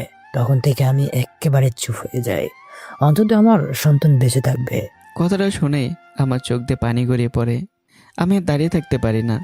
আমার বুকের ভিতর জমে থাকা রাগ, কষ্ট, অপরাধবোধ সব একসাথে বিস্ফোরিত হয়। আমি ওদের কাউকে ছাড়ব না। বাবা দ্রুত আমার কাঁধে হাত রাখেন। না বাফ, এখন না। মাথা গরম করলে সব শেষ হয়ে যাবে। তিনি আমার চোখে চোখ রেখে বলেন, আগে নিজেকে প্রতিষ্ঠিত কর, মাথা উঁচু করে দাঁড়া, তারপর সব হিসাব মিলাবি। ওদের সাথে আমার পুরনো হিসাব আছে, যা তুই জানলে সত্যি ওদের খুন করে ফেলতে চাইবি। আমি স্তব্ধ। কিসের হিসাব বাবা? বাবা মাথা নাড়েন। এখন না, সময় হলে বলবো। তিনি পকেট থেকে কিছু কাগজ বের করেন। তোর অ্যাকাউন্টে 1.5 কোটি টাকা দিয়েছি, এটা দিয়ে কিছু শুরু কর। আমি অবাক, এত টাকা কোত্থেকে এলো আর কিভাবে বাবা? বাবা একটা দীর্ঘশ্বাস ফেলে বলেন, তোর নানা মারা যাওয়ার আগে তোর মায়ের নামে 50 লক্ষ টাকা রেখে গিয়েছিল, আর আমি গোপনে কিছু জমিয়েছিলাম তোর জন্য। সব মিলিয়ে এত বছরে জমে যায় হয়েছে এই টাকার বিষয়ে তোর সৎ মা কিছুই জানে না। তারপর ধীরেই বলেন, আর একটা কথা, আমি তোর খালাকে ভালোবেসে বিয়ে করিনি বা নিজের ইচ্ছায় বিয়ে করিনি। আমি থমকে যাই। আর বাবা একটু স্বস্তির নিঃশ্বাস ফেলে বলেন, তোর নানি আমাকে ব্ল্যাকমেল করেছিল, বলেছিল না করলে তোর মায়ের মৃত্যুকে খুন বানিয়ে পুরো মামলা করে আমাকে ফাঁসিয়ে দিবে। আমি যদি জেলে যেতাম তুই বাঁচতিস কিভাবে বল? এই কথাটা শুনেই আমি নিজেকে ধরে রাখতে পারি না। আমি হঠাৎই ঝাঁপিয়ে পড়ে বাবাকে জড়িয়ে ধরি। বাবা, আমি কান্নায় ভেঙে পড়ি, হাউমাউ করে কাঁদতে থাকি। বুক ভেঙে যায়। বাবা নিজেকে সামলাতে পারেন না। বহু বছরে জমে থাকা কষ্ট, অপমান, অসহায়তা সব কিছু গলে গিয়ে বেরিয়ে আসে অশ্রু হয়ে। তিনি আমাকে শক্ত করে বুকে জড়িয়ে ধরেন। দুজন মানুষ, একই যন্ত্রণার শিকার। আজ প্রথমবার একে অপরের কাছে ভেঙে পড়ি। চারপাশে কেউ নেই, কিন্তু সেই নীরব জায়গাটা ভরে ওঠে একটা বাবা আর একটা ছেলের কান্নায়। যেন বহু বছরের দূরত্ব এক মুহূর্তে ভেঙে গেল। এই কান্নার ভেতরে জন্ম নেয় এক নতুন শপথ, অন্যায়ের অপমানের বিরুদ্ধে একদিন আমরা দাঁড়াবই। হঠাৎ আমার ফোন বেজে ওঠে। স্ক্রিনে ভেসে ওঠে ইসরাত। ফোন ধরতে উপাস থেকে তীক্ষ্ণ কণ্ঠ, কোথায় তুই? আমি মাঠে। আসতেছি 10 মিনিট। ফোন কেটে গেলে পাশে দাঁড়িয়ে থাকা বাবা মৃদু হাসলেন।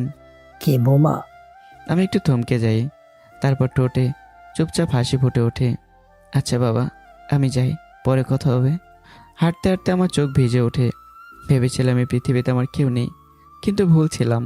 বাবা নামের বটগাছটা সবসময় আমার পাশে ছিল। আমার হাঁটা এবার শক্ত হয়ে ওঠে। মাঠে পৌঁছাতেই ইসরাত তীক্ষ্ণ দৃষ্টিতে তাকায়। কি রে, চ্যালেঞ্জের কথা ভুলে গেছিস নাকি? ভুলিনি। এখন বল, কার কাছে যাবি আগে? ইসরাত একটু না ভেবে বলল, আগে রানা, তারপর সজীব, শেষে সাগর। চল। রানার সামনে গিয়ে দাঁড়ালো ইসরাত। রানা, কেমন আছিস? আজ সূর্য পশ্চিম উঠেছে নাকি? তুই নিজে থেকে কথা বলতে আসছিস? ইসরাত এবার আমার দিকে তাকিয়ে যেন আমাকে দেখিয়ে গর্বের সুরে বলে, আমি প্রেম পছন্দ করি না। তুই চাইলে আমরা সরাসরি বিয়ে করতে পারি, কি বলিস? রানা থমকে যায়। সত্যি বলছিস? হ্যাঁ, সত্যি বলতেছি। দূরে দাঁড়িয়ে আমি মুচকে হাসি। রানা খুশিতে বলে ওঠে, আমি রাজি। বল, কবে বিয়ে করবি? আমি ইশারায় শর্ত বলার কথা মনে করিয়ে দেই। ইসরাত একটু থামে, তারপর বলে, কিন্তু একটা কথা, আমাকে বিয়ে করলে বাবা আমাকে ত্যায্য কন্যা করবে। তার সম্পত্তি থেকে 1 টাকাও পাবে না। কথাটা শেষ হতেই রানার মুখ বদলে যায়, হাসি মিলিয়ে যায়, চোখে ভেসে ওঠে তাচ্ছিল্য। দূরে গিয়ে মর তুই। তোর মধ্যে রূপ ছাড়া কি আছে?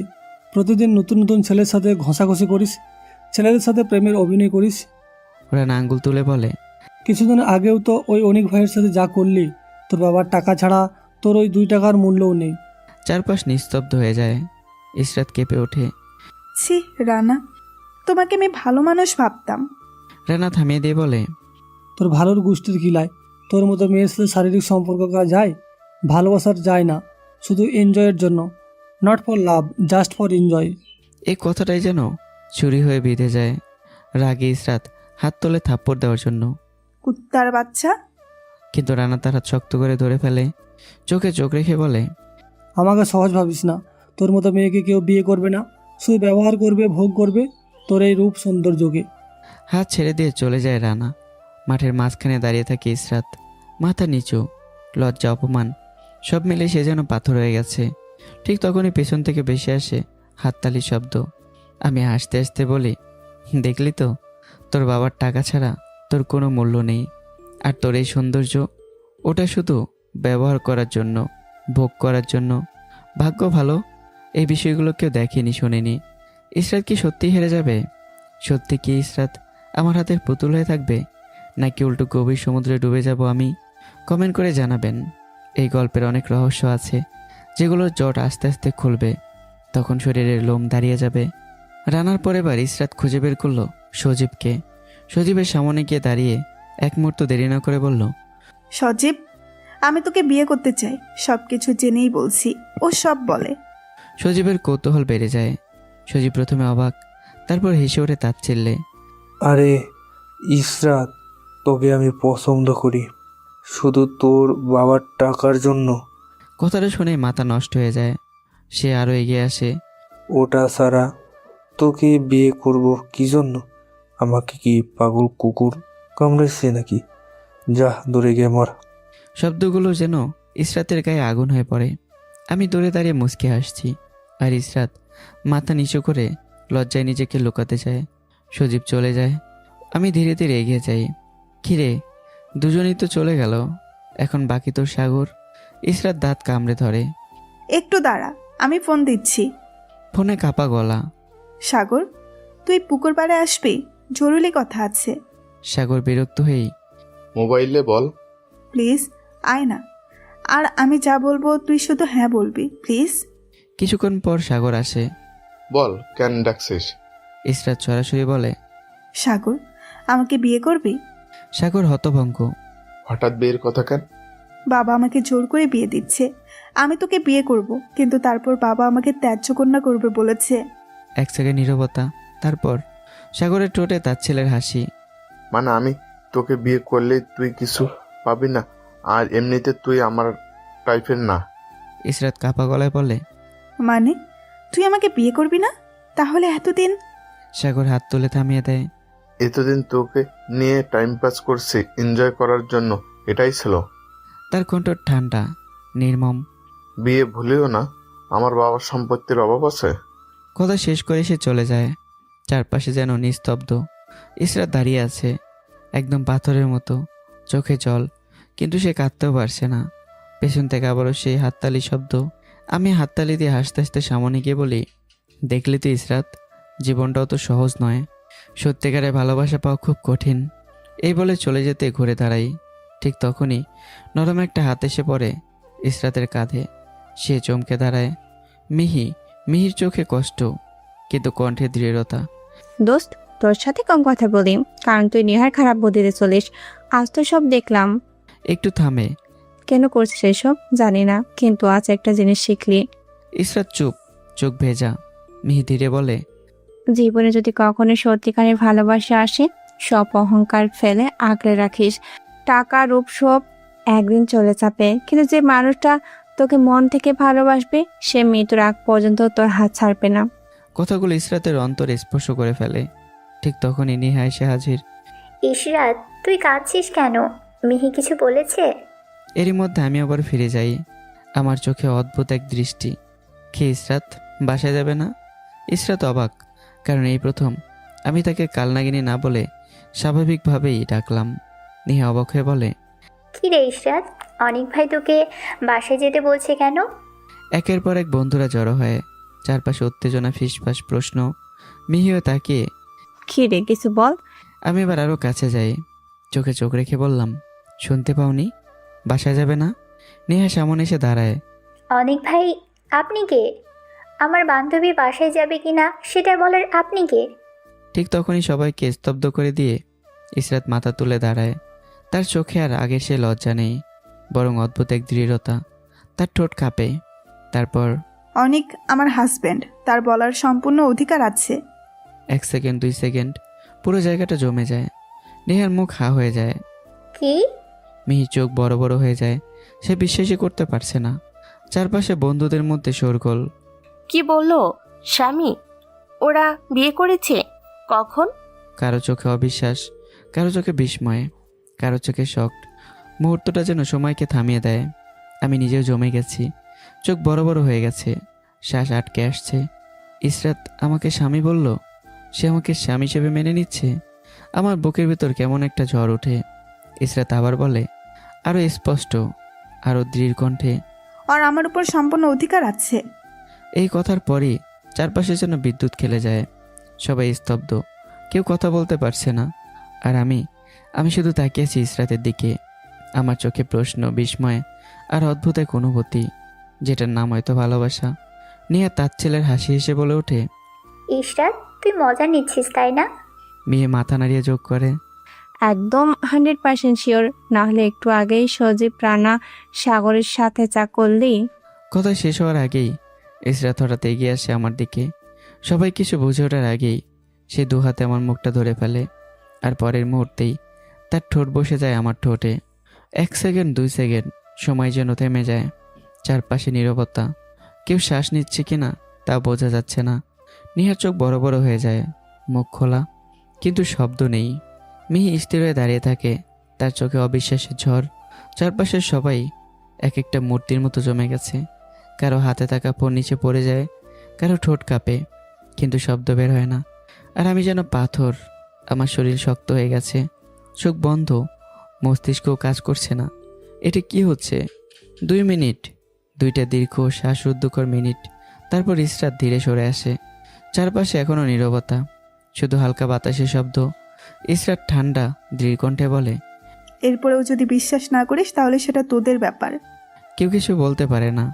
ইসরাত আমার হাত শক্ত করে জড়িয়ে ধরে, তার আঙ্গুলগুলো আমার আঙ্গুলে জড়িয়ে যায়। চল। আমি এখনো তাকিয়ে আছি, আমার চোখে বিস্ময়, বিভ্রান্তি, অজানা অনুভূতির ঢেউ। যেন আমি এখনো বুঝতে পারছি না এটা স্বপ্ন না বাস্তব।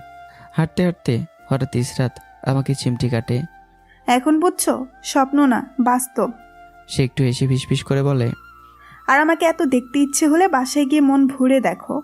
আমি লজ্জায় লাল হয়ে যাই, মাথা নিচু করে ফেলি, আর দুজনে ধীরে ধীরে চলে যাই এক অদ্ভুত নীরবতার ভেতর দিয়ে। অন্যদিকে শারমিন খান ফোনে কথা বলছে আবিরের সাথে। সব কিছু খুলে বলে আবিরকে। সব শুনে আবিরের কণ্ঠে আগুন। ওই ছেলেকে আমি জ্যান্ত মাটিতে পুঁতে ফেলবো। তুমি শুধু আমাকে দেশের আসার ব্যবস্থা করে দাও। শারমিন খান ঠান্ডা গলায় বলে, মাথা গরম করলে হবে না। আমার মনে হচ্ছে ঈশ্বর ছেলেটাকে পছন্দ করে। একটু থামে। সবকিছু ঠান্ডা মাথায় করতে হবে। আবির দাঁতে দাঁত চেপে বলে, যেখানে কেউ ইশরাতের দিকে তাকালেই আমি তার চোখ তুলে ফেলি, সেখানে ওই ফকিন্নির বাচ্চা আমার ইশরাতের সাথে এক রুমে থাকে। আমি কিভাবে মেনে নেব? কথাগুলো গর্জন দিয়ে বলে আবির। শারমিন খান ধীরেই বলে, আগে ওদের আলাদা করতে হবে, তারপর যা খুশি করিস ওই ফকিন্নির বাচ্চার সাথে। আবিরের কণ্ঠে শীতলতা নেমে আসে। তাহলে তাদের আপডেট কিছু ছবি পাঠাও, সাথে ওদের ভার্সিটির কাছের বন্ধু ও বান্ধবীর। ছবি দিয়ে কি করবি? শারমিন খান বলে ওঠে। একটু হেসে আবির বলে, আলাদা করার জন্য সবকিছু রেডি করতে হয়। এটা নতুন খেলা, নতুন মা, এআই এর খেলা। শারমিন খান থেমে যান, তার চোখে কুটিল ঝিলিক। অন্যদিকে, ঠিক আছে, যা লাগে পাবি। বাসায় ফিরে আমি চুপচাপ বসে আছি, আমার চোখে এখনো সেই মুহূর্তের ছায়া। ইসরাত ধীরে এগিয়ে আসে। কি হয়েছে, কিছু বলছো না কেন? আমি ধীরেই বলি, আমার এখনো বিশ্বাস হচ্ছে না, মনে হচ্ছে তুমি আবার কোনো ফাঁদ পেতেছ। হঠাৎ ইসরাত ঝট করে নিচে বসে পড়ে, আমার পা জড়িয়ে ধরে। প্লিজ একবার বিশ্বাস করো, জীবনে অনেক ভুল করেছি, একটা সুযোগ দাও সব ঠিক করার। আমি স্তব্ধ। আমি কখনো ভাবিনি এই মেয়েটা যে এতটা অহংকারী ছিল, সে আজ যেভাবে আমার সামনে ভেঙে পড়বে। আমার বুকের ভেতর কেমন একটা টান লাগে। সত্যি কি ইসরাত বদলাচ্ছে, নাকি এটা আরেকটা অভিনয়? কিন্তু একে একটা সুযোগ দেওয়া দরকার ছিল। আমি ধীরে ধীরে ইসরাতকে দু হাতে ধরে তুলি, আমার চোখে এক গভীর। আমি ধীরে ধীরে ইসরাতকে দু হাতে ধরে তুলি। করলাম তোমাকে বিশ্বাস। এক মুহূর্ত থেমে আমি ইসরাতকে টেনে নিই নিজের বুকে। ইসরাত প্রথমে থমকে যায়, তারপর ধীরে ধীরে মাথা রাখে আমার বুকে। বাইরে তখন নীরব রাত, জানালার ফাঁক দিয়ে ঢুকে পড়ছে চাঁদের সাদা আলো। চারটা যেন আজ একটু বেশি উজ্জ্বল, তার আলো এসে পড়ছে আমাদের দুজনের ওপর। চারপাশে হালকা ফুলের গন্ধ ভেসে বেড়াচ্ছে, রাতের জুঁই, রজনীগন্ধা, নরম বাতাসে পর্দা দুলিয়ে যাচ্ছে। সব কিছু মিলিয়ে একটা অদ্ভুত শান্ত, গভীর আর ভালোবাসায় ভরা মুহূর্ত। আমি আলতো করে ইসরাতের চুলে হাত বুলাই। ইসরাত চোখ বন্ধ করে ফেলে, তার বুকের ভেতর জমে থাকে সব ভয়, সব কষ্ট ধীরে ধীরে গলে যাচ্ছে। এইভাবেই থাকি, ফিসফিস করে বলে ইসরাত। আমি হালকা এসে তার কপালে ঠোঁট ছোঁয়াই। সেই রাত দুজনের জীবনে এক নতুন অধ্যায় হয়ে থাকে। কোনো প্রতিশোধ না, কোনো অহংকার না, শুধু দুইটা মানুষ একটা সত্যিকারের অনুভূতির কাছে হার মানছে। ডুবে যায় ভালোবাসার গভীর সমুদ্রে। পরদিন সকালে নরম রোদের আলোয় ঘর ভরিয়ে দেয়। ইসরাত আমার বুকে মাথা রেখে শুয়ে আছে, তার চোখ খোলা, কিন্তু সে যেন অনেক দূরে কোথাও হারিয়ে গেছে। আমি ধীরে ধীরে তার কপালে একটা চুমু দিই। কি চিন্তা করছো? ইসরাত একটু চুপ থাকে, তারপর ধীরে বলে, আচ্ছা, একটা কথা বলবো? হ্যাঁ বলো। রানা, সজীব, ওরা আমার বাবার টাকার জন্য আমার পাশে ছিল। আমাকে বিয়ে করতে চায় বাবার টাকার জন্য, এটা বুঝলাম। সাগরও আমার শরীর এর জন্য। কিন্তু তুমি সে মুখ তুলে আমার চোখের দিকে তাকায়। তুমি যে আমাকে টাকার জন্য ভালোবাসো না, সত্যিকারের ভালোবাসো, আমি সেটা কিভাবে বুঝবো? ঘরের ভেতর আবারও নীরবতা নেমে আসে। আমি থমকে যাই, আমার চোখ বড় বড় হয়ে যায়। এই প্রশ্নটা তো আমি আশা করিনি। কি করলে বিশ্বাস করবে তুমি? কি করতে হবে বলো, আমি করব। ইসরাত চুপ করে তাকিয়ে থাকে, তার চোখে সন্দেহ, ভয় আর এক ফোঁটা আশা। আমি আবারও একটু এগিয়ে যাই, আমার চোখে একরাশ অস্থিরতা, ভয় আর প্রমাণ করার তীব্র আকাঙ্ক্ষা। কি হলো বলো, কি করলে বিশ্বাস করবে আমি তোমার বাবার টাকার লোভে তোমার সাথে সম্পর্ক করিনি? ইসরাত স্থির চোখে তাকিয়ে থাকে কিছুক্ষণ। তার চোখে আজ অন্যরকম কিছু, অহংকার নেই, কিন্তু পুরোটা ভরসাও নেই। ধীরে, খুব ধীরে সে বলে, তুমি কি পারবে আমাকে নিয়ে আলাদা বাসা নিতে? একটু থামে। নিজের যোগ্যতায় নিজের ইনকাম দিয়ে আমাকে চালাতে, যেখানে থাকবে না আমার বাবার একটা টাকাও। মুহূর্তে আমার মুখের রং বদলে যায়, আমি যেন জমে যাই। এটা কি বলল? আমার বুকের ভিতর ধকপক শব্দ, নিঃশ্বাস ভারী হয়ে আসে, মনের ভিতর হাজারটা প্রশ্ন একসাথে ঘুরতে থাকে। এটা কি ইসরাতের নতুন ফাঁদ, নাকি সত্যি সে ভালোবেসে পরীক্ষা নিচ্ছে, নাকি আমাকে বাড়ি থেকে সরানোর প্ল্যান? আমার মাথায় হঠাৎ একটা চিন্তা ঝলসে ওঠে। তাহলে গত রাতে সে নিজের সবচেয়ে বড় বিশ্বাস, নিজের সব কিছু আমার হাতে তুলে দিল কেন? আমি কিছু বলার আগেই ইসরাত ঠান্ডা গলায় বলে ওঠে, ও, তুমিও তাহলে তাদের মতোই? কথাটা যেন ছুরির মতো এসে লাগে আমার বুকে। না। আমি তাড়াতাড়ি বলে উঠি, না ইসরাত, আমি ওদের মতো না, একদমই না। আমার কণ্ঠ কাঁপছে। কিন্তু হঠাৎ কোথায় যাব, কিভাবে সব করব? আমাকে একটু সময় দাও প্লিজ। ইসরাত কিছুক্ষণ চুপ থাকে, তারপর সংক্ষিপ্ত উত্তর, 2 মাস। এই এতটুকু কথার ভেতরেই শর্ত, পরীক্ষা আর অদৃশ্য দূরত্ব সব মিশে থাকে। ওকে, দিলাম। ইসরাত উঠে যায়, ওয়াশরুমের দিকে হেঁটে যেতে থাকে, আর আমি সেখানে বসে থাকি, নড়তে পারি না। আমার মাথার ভেতর ঘুরছে শুধু একটাই প্রশ্ন, ইসরাত আসলে কি চায়? এটা কি সত্যি ভালোবাসা, নাকি আরেকটা নিখুঁত ফাঁদ? নিচে ইসরাত নামতেই শারমিন খান অপেক্ষা করছিল, তার চোখে কৌতূহল আর কুটিলতা। আমি আবিরকে সব বলেছি, ইসরাত থমকে যায়। আর ওর দেশে আসার ব্যবস্থা করেছি, একটু সময় লাগবে। ইসরাতের চোখ লাল হয়ে ওঠে। মা, তুমি কি পাগল? তার কণ্ঠে আতঙ্ক স্পষ্ট। আবির ভাই একটা সাইকো, এখানে এলে আমার জীবনটা জাহান্নাম হয়ে যাবে। শারমিন খান ঠান্ডা গলায় বলেন, আরে আবির তোকে ভালোবাসে, তাই একটু পাগলামি করে। ইসরাত চিৎকার করে বলে ওঠে, এটা ভালোবাসা না, এটা অতিরিক্ত বাড়াবাড়ি, এটা মেন্টাল সাইকোপনা। ইসরাত থামাতে পারে না। অর্জন, আমি কারোর সাথে কথা বলতে পারতাম না, কলেজে কেউ আমার পাশে দাঁড়াতো না, সবাই ভয় পেত। একটু থামে, তার কণ্ঠ ভারী হয়ে আসে। এখন ভার্সিটিতে কেউ জানে না আবির ভাইয়ের কথা, আমি একটু স্বাভাবিকভাবে বাঁচতে পারছি। শারমিন খান কিছুক্ষণ চুপ থাকে, তারপর বলে, ঠিক আছে তুই যা, আমি দেখি কি করা যায়। ইসরাত চলে যায়। শারমিন খান একা দাঁড়িয়ে থাকে, তার চোখে সন্দেহের ছায়া। এই মেয়ের কি হলো? সে কি ওই ছেলেটাকে পছন্দ করা শুরু করেছে? না, কিছু একটা করতেই হবে।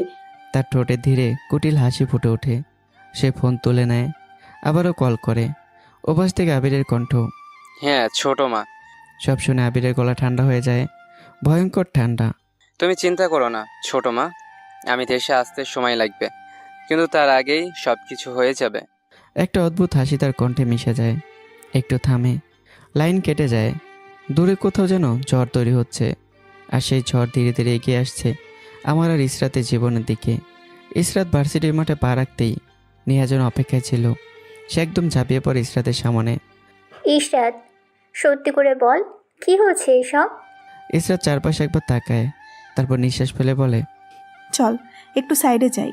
দুজনে একটু নির্জনে গিয়ে দাঁড়ায়, নিহার চোখে কৌতূহল আর উত্তেজনা। এখন বল।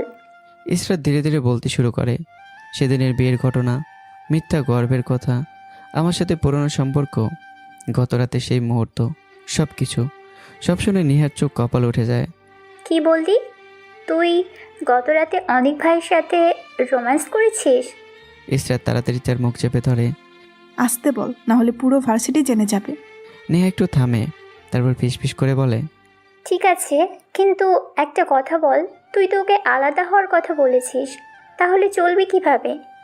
ইসরাত এবার একটু চুপ হয়ে যায়, তার চোখে অন্যরকম গভীরতা নেমে আসে। হ্যাঁ বলেছি, কিন্তু এটা শুধু একটা পরীক্ষা। নেহা ভুরু কুঁচকে তাকায়। মানে?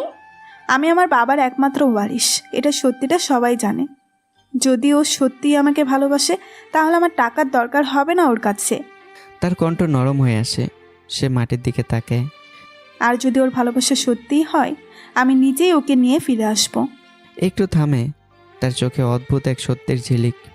জানিস তো দোস্ত, জীবনে টাকার চেয়ে একটা সত্যিকারের ভালোবাসা মানুষের অনেক বেশি দরকার। নেহা চুপচাপ শোনে, তারপর ধীরে মাথা নাড়ে। ঠিক বলছিস। এদিকে আমি নিজের লড়াই শুরু করেছি। আমি বড় বড় স্বপ্ন না দেখে ছোট্ট একটা শুরু বেছে নেই। একটা টেক্সটাইল কোম্পানিতে চাকরি নেই। আমার মাথায় একটাই চিন্তা, নিজের পায়ে দাঁড়াতে হবে, প্রমাণ করতে হবে আমি পারি। প্রতিদিন নতুন করে শিখছি ব্যবসা কিভাবে চলে, মানুষ কিভাবে কাজ করে, কিভাবে দাঁড়াতে হয় নিজের যোগ্যতায়। সময় গড়িয়ে যায়, একটা দুইটা করে 2 মাস। এই সময়টায় আমার আর ইসরাতের সম্পর্ক বদলে যায়। ইসরাত এখন আগের মতো নেই। সে খেয়াল রাখে আমি খেয়েছি কিনা, সময় মতো বিশ্রাম নিচ্ছি কিনা, ক্লান্ত কিনা। ছোট ছোট যত্নে ভরে ওঠে আমাদের সম্পর্ক। কিন্তু আমার মনে এখন একটা কাটা বিঁধে আছে। এটা কি সত্যি নাকি আবার কোনো অভিনয়? অবশেষে সিদ্ধান্তের দিন চলে আসে। আমি প্রস্তুত, ইসরাতকে নিয়ে আলাদা বাসায় চলে যাব। ঠিক তখনই আসলাম খান ডেকে বসায় আমাদের। তার কণ্ঠে আজ কোনো রাগ নেই, শুধু গভীরতা, আর ধীরে বলে, তোরা ভেবে চিন্তে সিদ্ধান্ত নিয়েছিস তো? বাইরের দুনিয়া খুব কঠিন। এতদিন আমার টাকায় চলেছিস, তাই বুঝিস নাই। ইসরাত এগিয়ে আসে, তার কণ্ঠ দৃঢ়। বাবা, আমার স্বামী যা ইনকাম করবে আমি তাতেই কষ্ট করে চলতে চাই। একটা নিস্তবতা, তারপর আসলাম খানের চোখ ভিজে ওঠে। সে ধীরে বলে, আজ আমার মেয়েটা অনেক বড় হয়ে গেছে। আজ তোকে নিয়ে আমার গর্ব হচ্ছে। এই কথাটা ইসরাতের জীবনের প্রথম নিজের বাবার মুখে প্রশংসা, স্বীকৃতি। তার চোখ ভিজে ওঠে, কিন্তু সে নিজেকে সামলায়। দোয়া করবেন বাবা।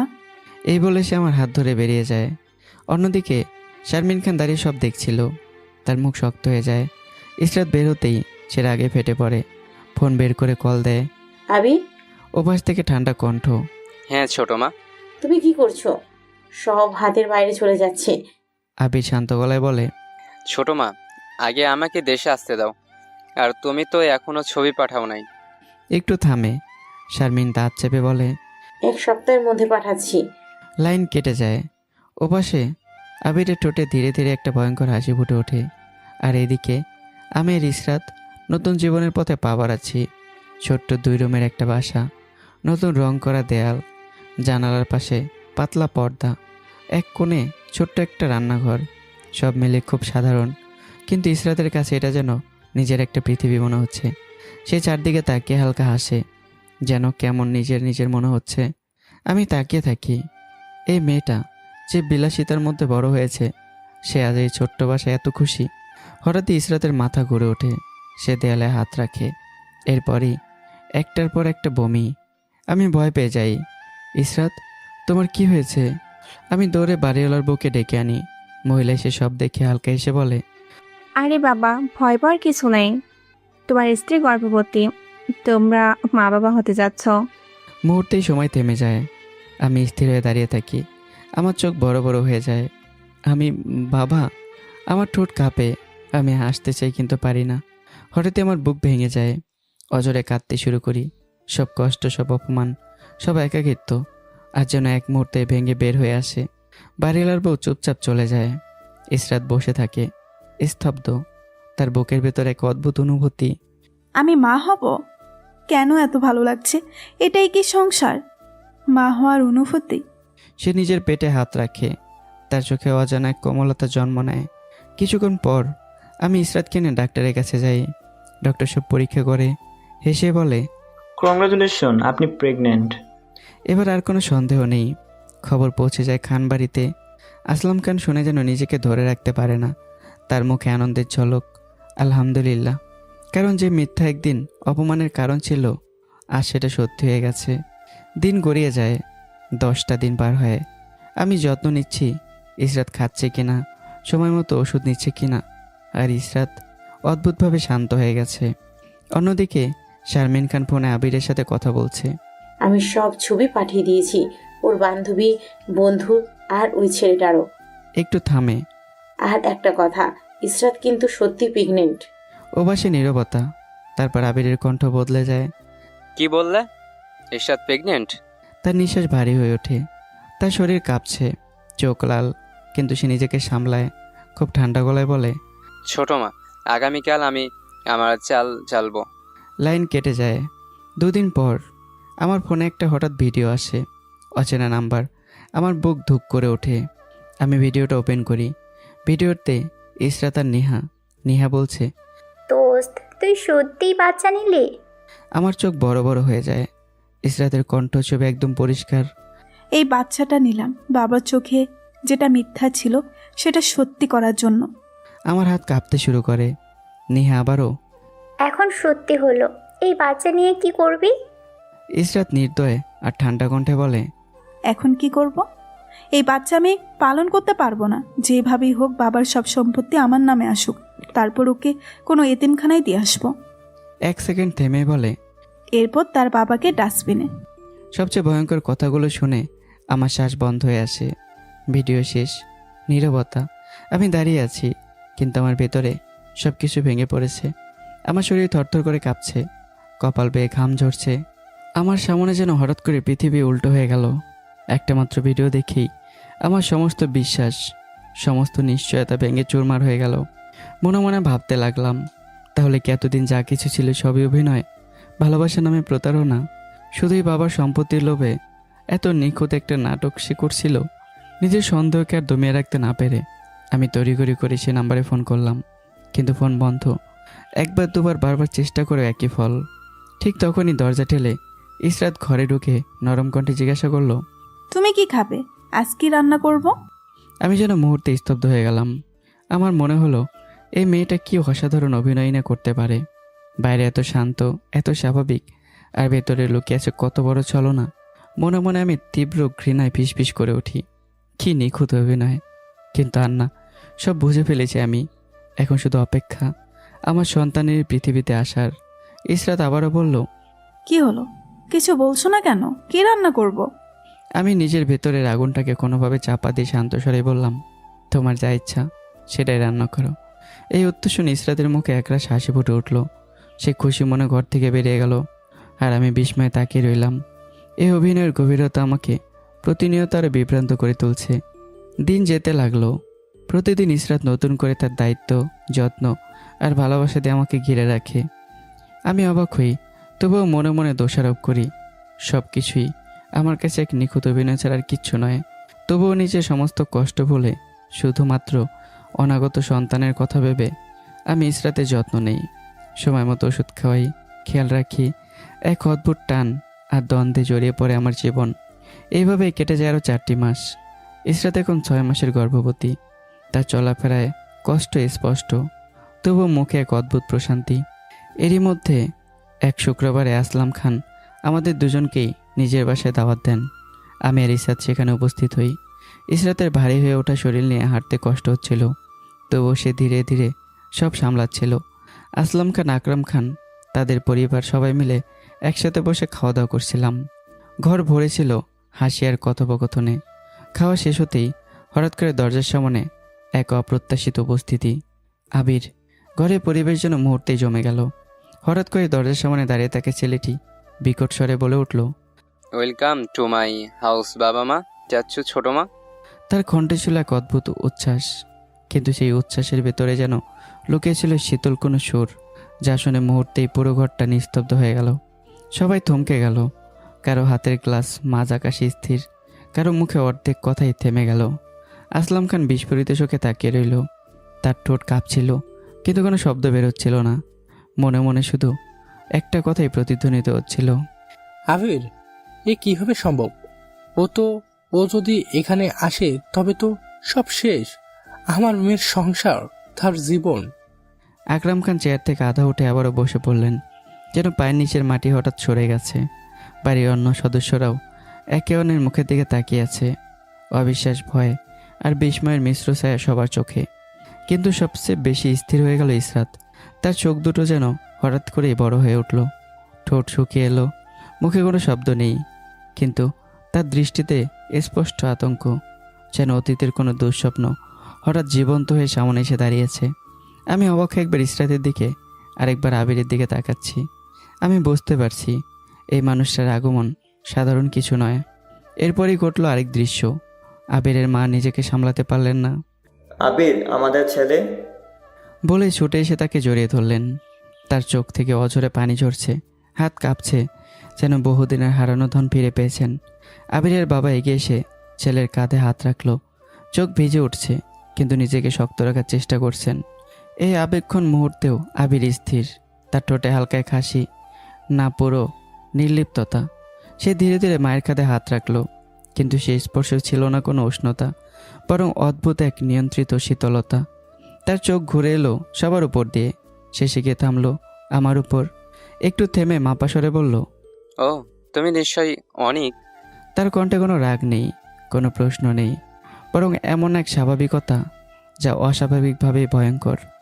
ভালো হয়েছে তুমি আছো, পরিবার তো সম্পূর্ণ থাকলো। কথাগুলো সাধারণ, কিন্তু ভেতরে লুকিয়ে ছিল এমন এক ইঙ্গিত যা ঘরের বাতাসকে আরো ভারী করে তুলল। ইসরাতের বুকের ভিতর ধকপক শব্দ যেন বাইরে পর্যন্ত শোনা যাচ্ছিল। সে বুঝতে পারছে ঝড়টা এখনই শুরু হলো। আর আবির, সে যেন সেই ঝড়েরই নীরব নিয়ন্ত্রক, ঠান্ডা মাথার এক খেলোয়াড়, যে প্রতিটি চাল খুব হিসেব করে দেয়, আর যার পরবর্তী পদক্ষেপ কারো পক্ষে আন্দাজ করা সম্ভব নয়। আবির ধীরে ধীরে সামনে এগিয়ে এলো। তার মুখে একটু উত্তেজনা নেই, নেই কোনো বিস্ময়ে, বরং অস্বাভাবিক শান্ত এক অভিব্যক্তি। সে আমার সামনে দাঁড়িয়ে খুব স্বাভাবিক ভঙ্গিতে হাত বাড়িয়ে দিল। হ্যালো, আমি অনেক। আমি তোমার স্ত্রী ইশরাতের কাজিন আবির। কথাগুলো এতটাই সহজ, এতটাই স্বাভাবিক, যেন এটাই হওয়া উচিত ছিল। আমি কিছুটা দ্বিধা নিয়ে হাত বাড়িয়ে দিলাম। হায়, আমি অনিক। দুজনের হাত মেলানোটা ছিল খুবই সাধারণ একটি দৃশ্য, কিন্তু সেই সাধারণতার ভিতরে লুকিয়ে ছিল এক অদ্ভুত অস্বস্তি, এক চাপা ভয়, যা পুরো ঘরের বাতাসকে ভারী করে তুলল। কারণ আবিরের এই আচরণ স্বাভাবিক না। যে মানুষটা হঠাৎ করে এতদিন পর ফিরে এলো, যার আগমনে সবার মুখের রং বদলে গেল, সে কীভাবে এত সহজভাবে ইসরাতের স্বামীকে মেনে নিতে পারে? এই প্রশ্নটাই যেন নিঃশব্দে সবার মনে ছড়িয়ে পড়ল। ইসরাতের বুক কেঁপে উঠল। সে জানে এই মানুষটা এমন না। তার এই শান্ত মুখ, এই সহজ ভঙ্গি, সবই একটা মুখোশ। তার মনে একটাই কথা ঘুরপাক খেতে লাগলো, আবির এত সহজভাবে মেনে নিচ্ছে? না, এটা আবির হতে পারে না। ও কখনো এমন ছিল না। তাহলে ও কি কিছু পরিকল্পনা করছে? তার হাতের আঙ্গুলগুলো অজান্তে কাঁপছিল। চোখ নামিয়ে রাখলেও সে অনুভব করছিল আবিরের দৃষ্টি তার উপরে স্থির। অন্যদিকে আসলাম খানের অবস্থা আরও শোচনীয়। তার কপালে ঘাম জমছে। তিনি ভালো করেই জানেন আবির যদি চুপ থাকে সেটাই সবচেয়ে ভয়ঙ্কর। মনে মনে তিনি আতঙ্কে ভেঙে পড়ছিলেন। ও কিছু বলছে না কেন? কোনো প্রশ্ন করছে না কেন? ইশরাতের বিয়ে, তার স্বামীর সব কিছু এত সহজে মেনে নিচ্ছে?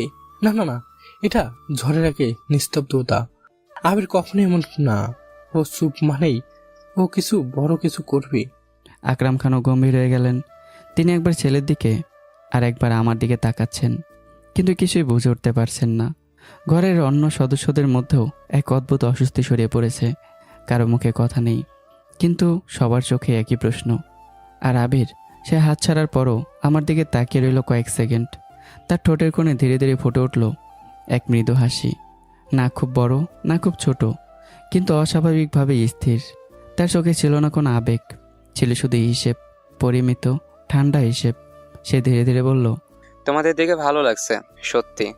কথাটা শুনতে যতটা সহজ, তার ভেতরের শীতলতা ততটাই গভীর। এই একটি বাক্যেই যেন সবার মেরুদণ্ড বেয়ে ঠান্ডা একটা স্রোত নেমে গেল। কারণ কেউ বিশ্বাসই করতে পারছে না, আর কেউ বিশ্বাস করতে চাইছেও না। আবির এত সহজ হতে পারে না। সে যদি শান্ত থাকে তাহলে তার মানে খেলা শুরু হয়ে গেছে। আর সেই খেলায় কে হারবে কে জিতবে তা এখনও কেউ জানে না। তো বন্ধুরা, বলেন তো কি খেলা হতে চলেছে আর কে জিতবে? আপনাদের গল্পের নায়ক, নায়িকা নাকি ভিলেন? অবশ্যই কমেন্ট করে জানাবেন।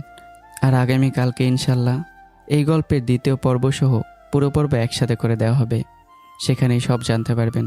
আজ এ পর্যন্তই। কেমন হয়েছে গল্পটা কমেন্ট করবেন। দেখা হচ্ছে আবারও। ভালো থাকবে, সুস্থ থাকবে। আল্লাহ হাফিজ।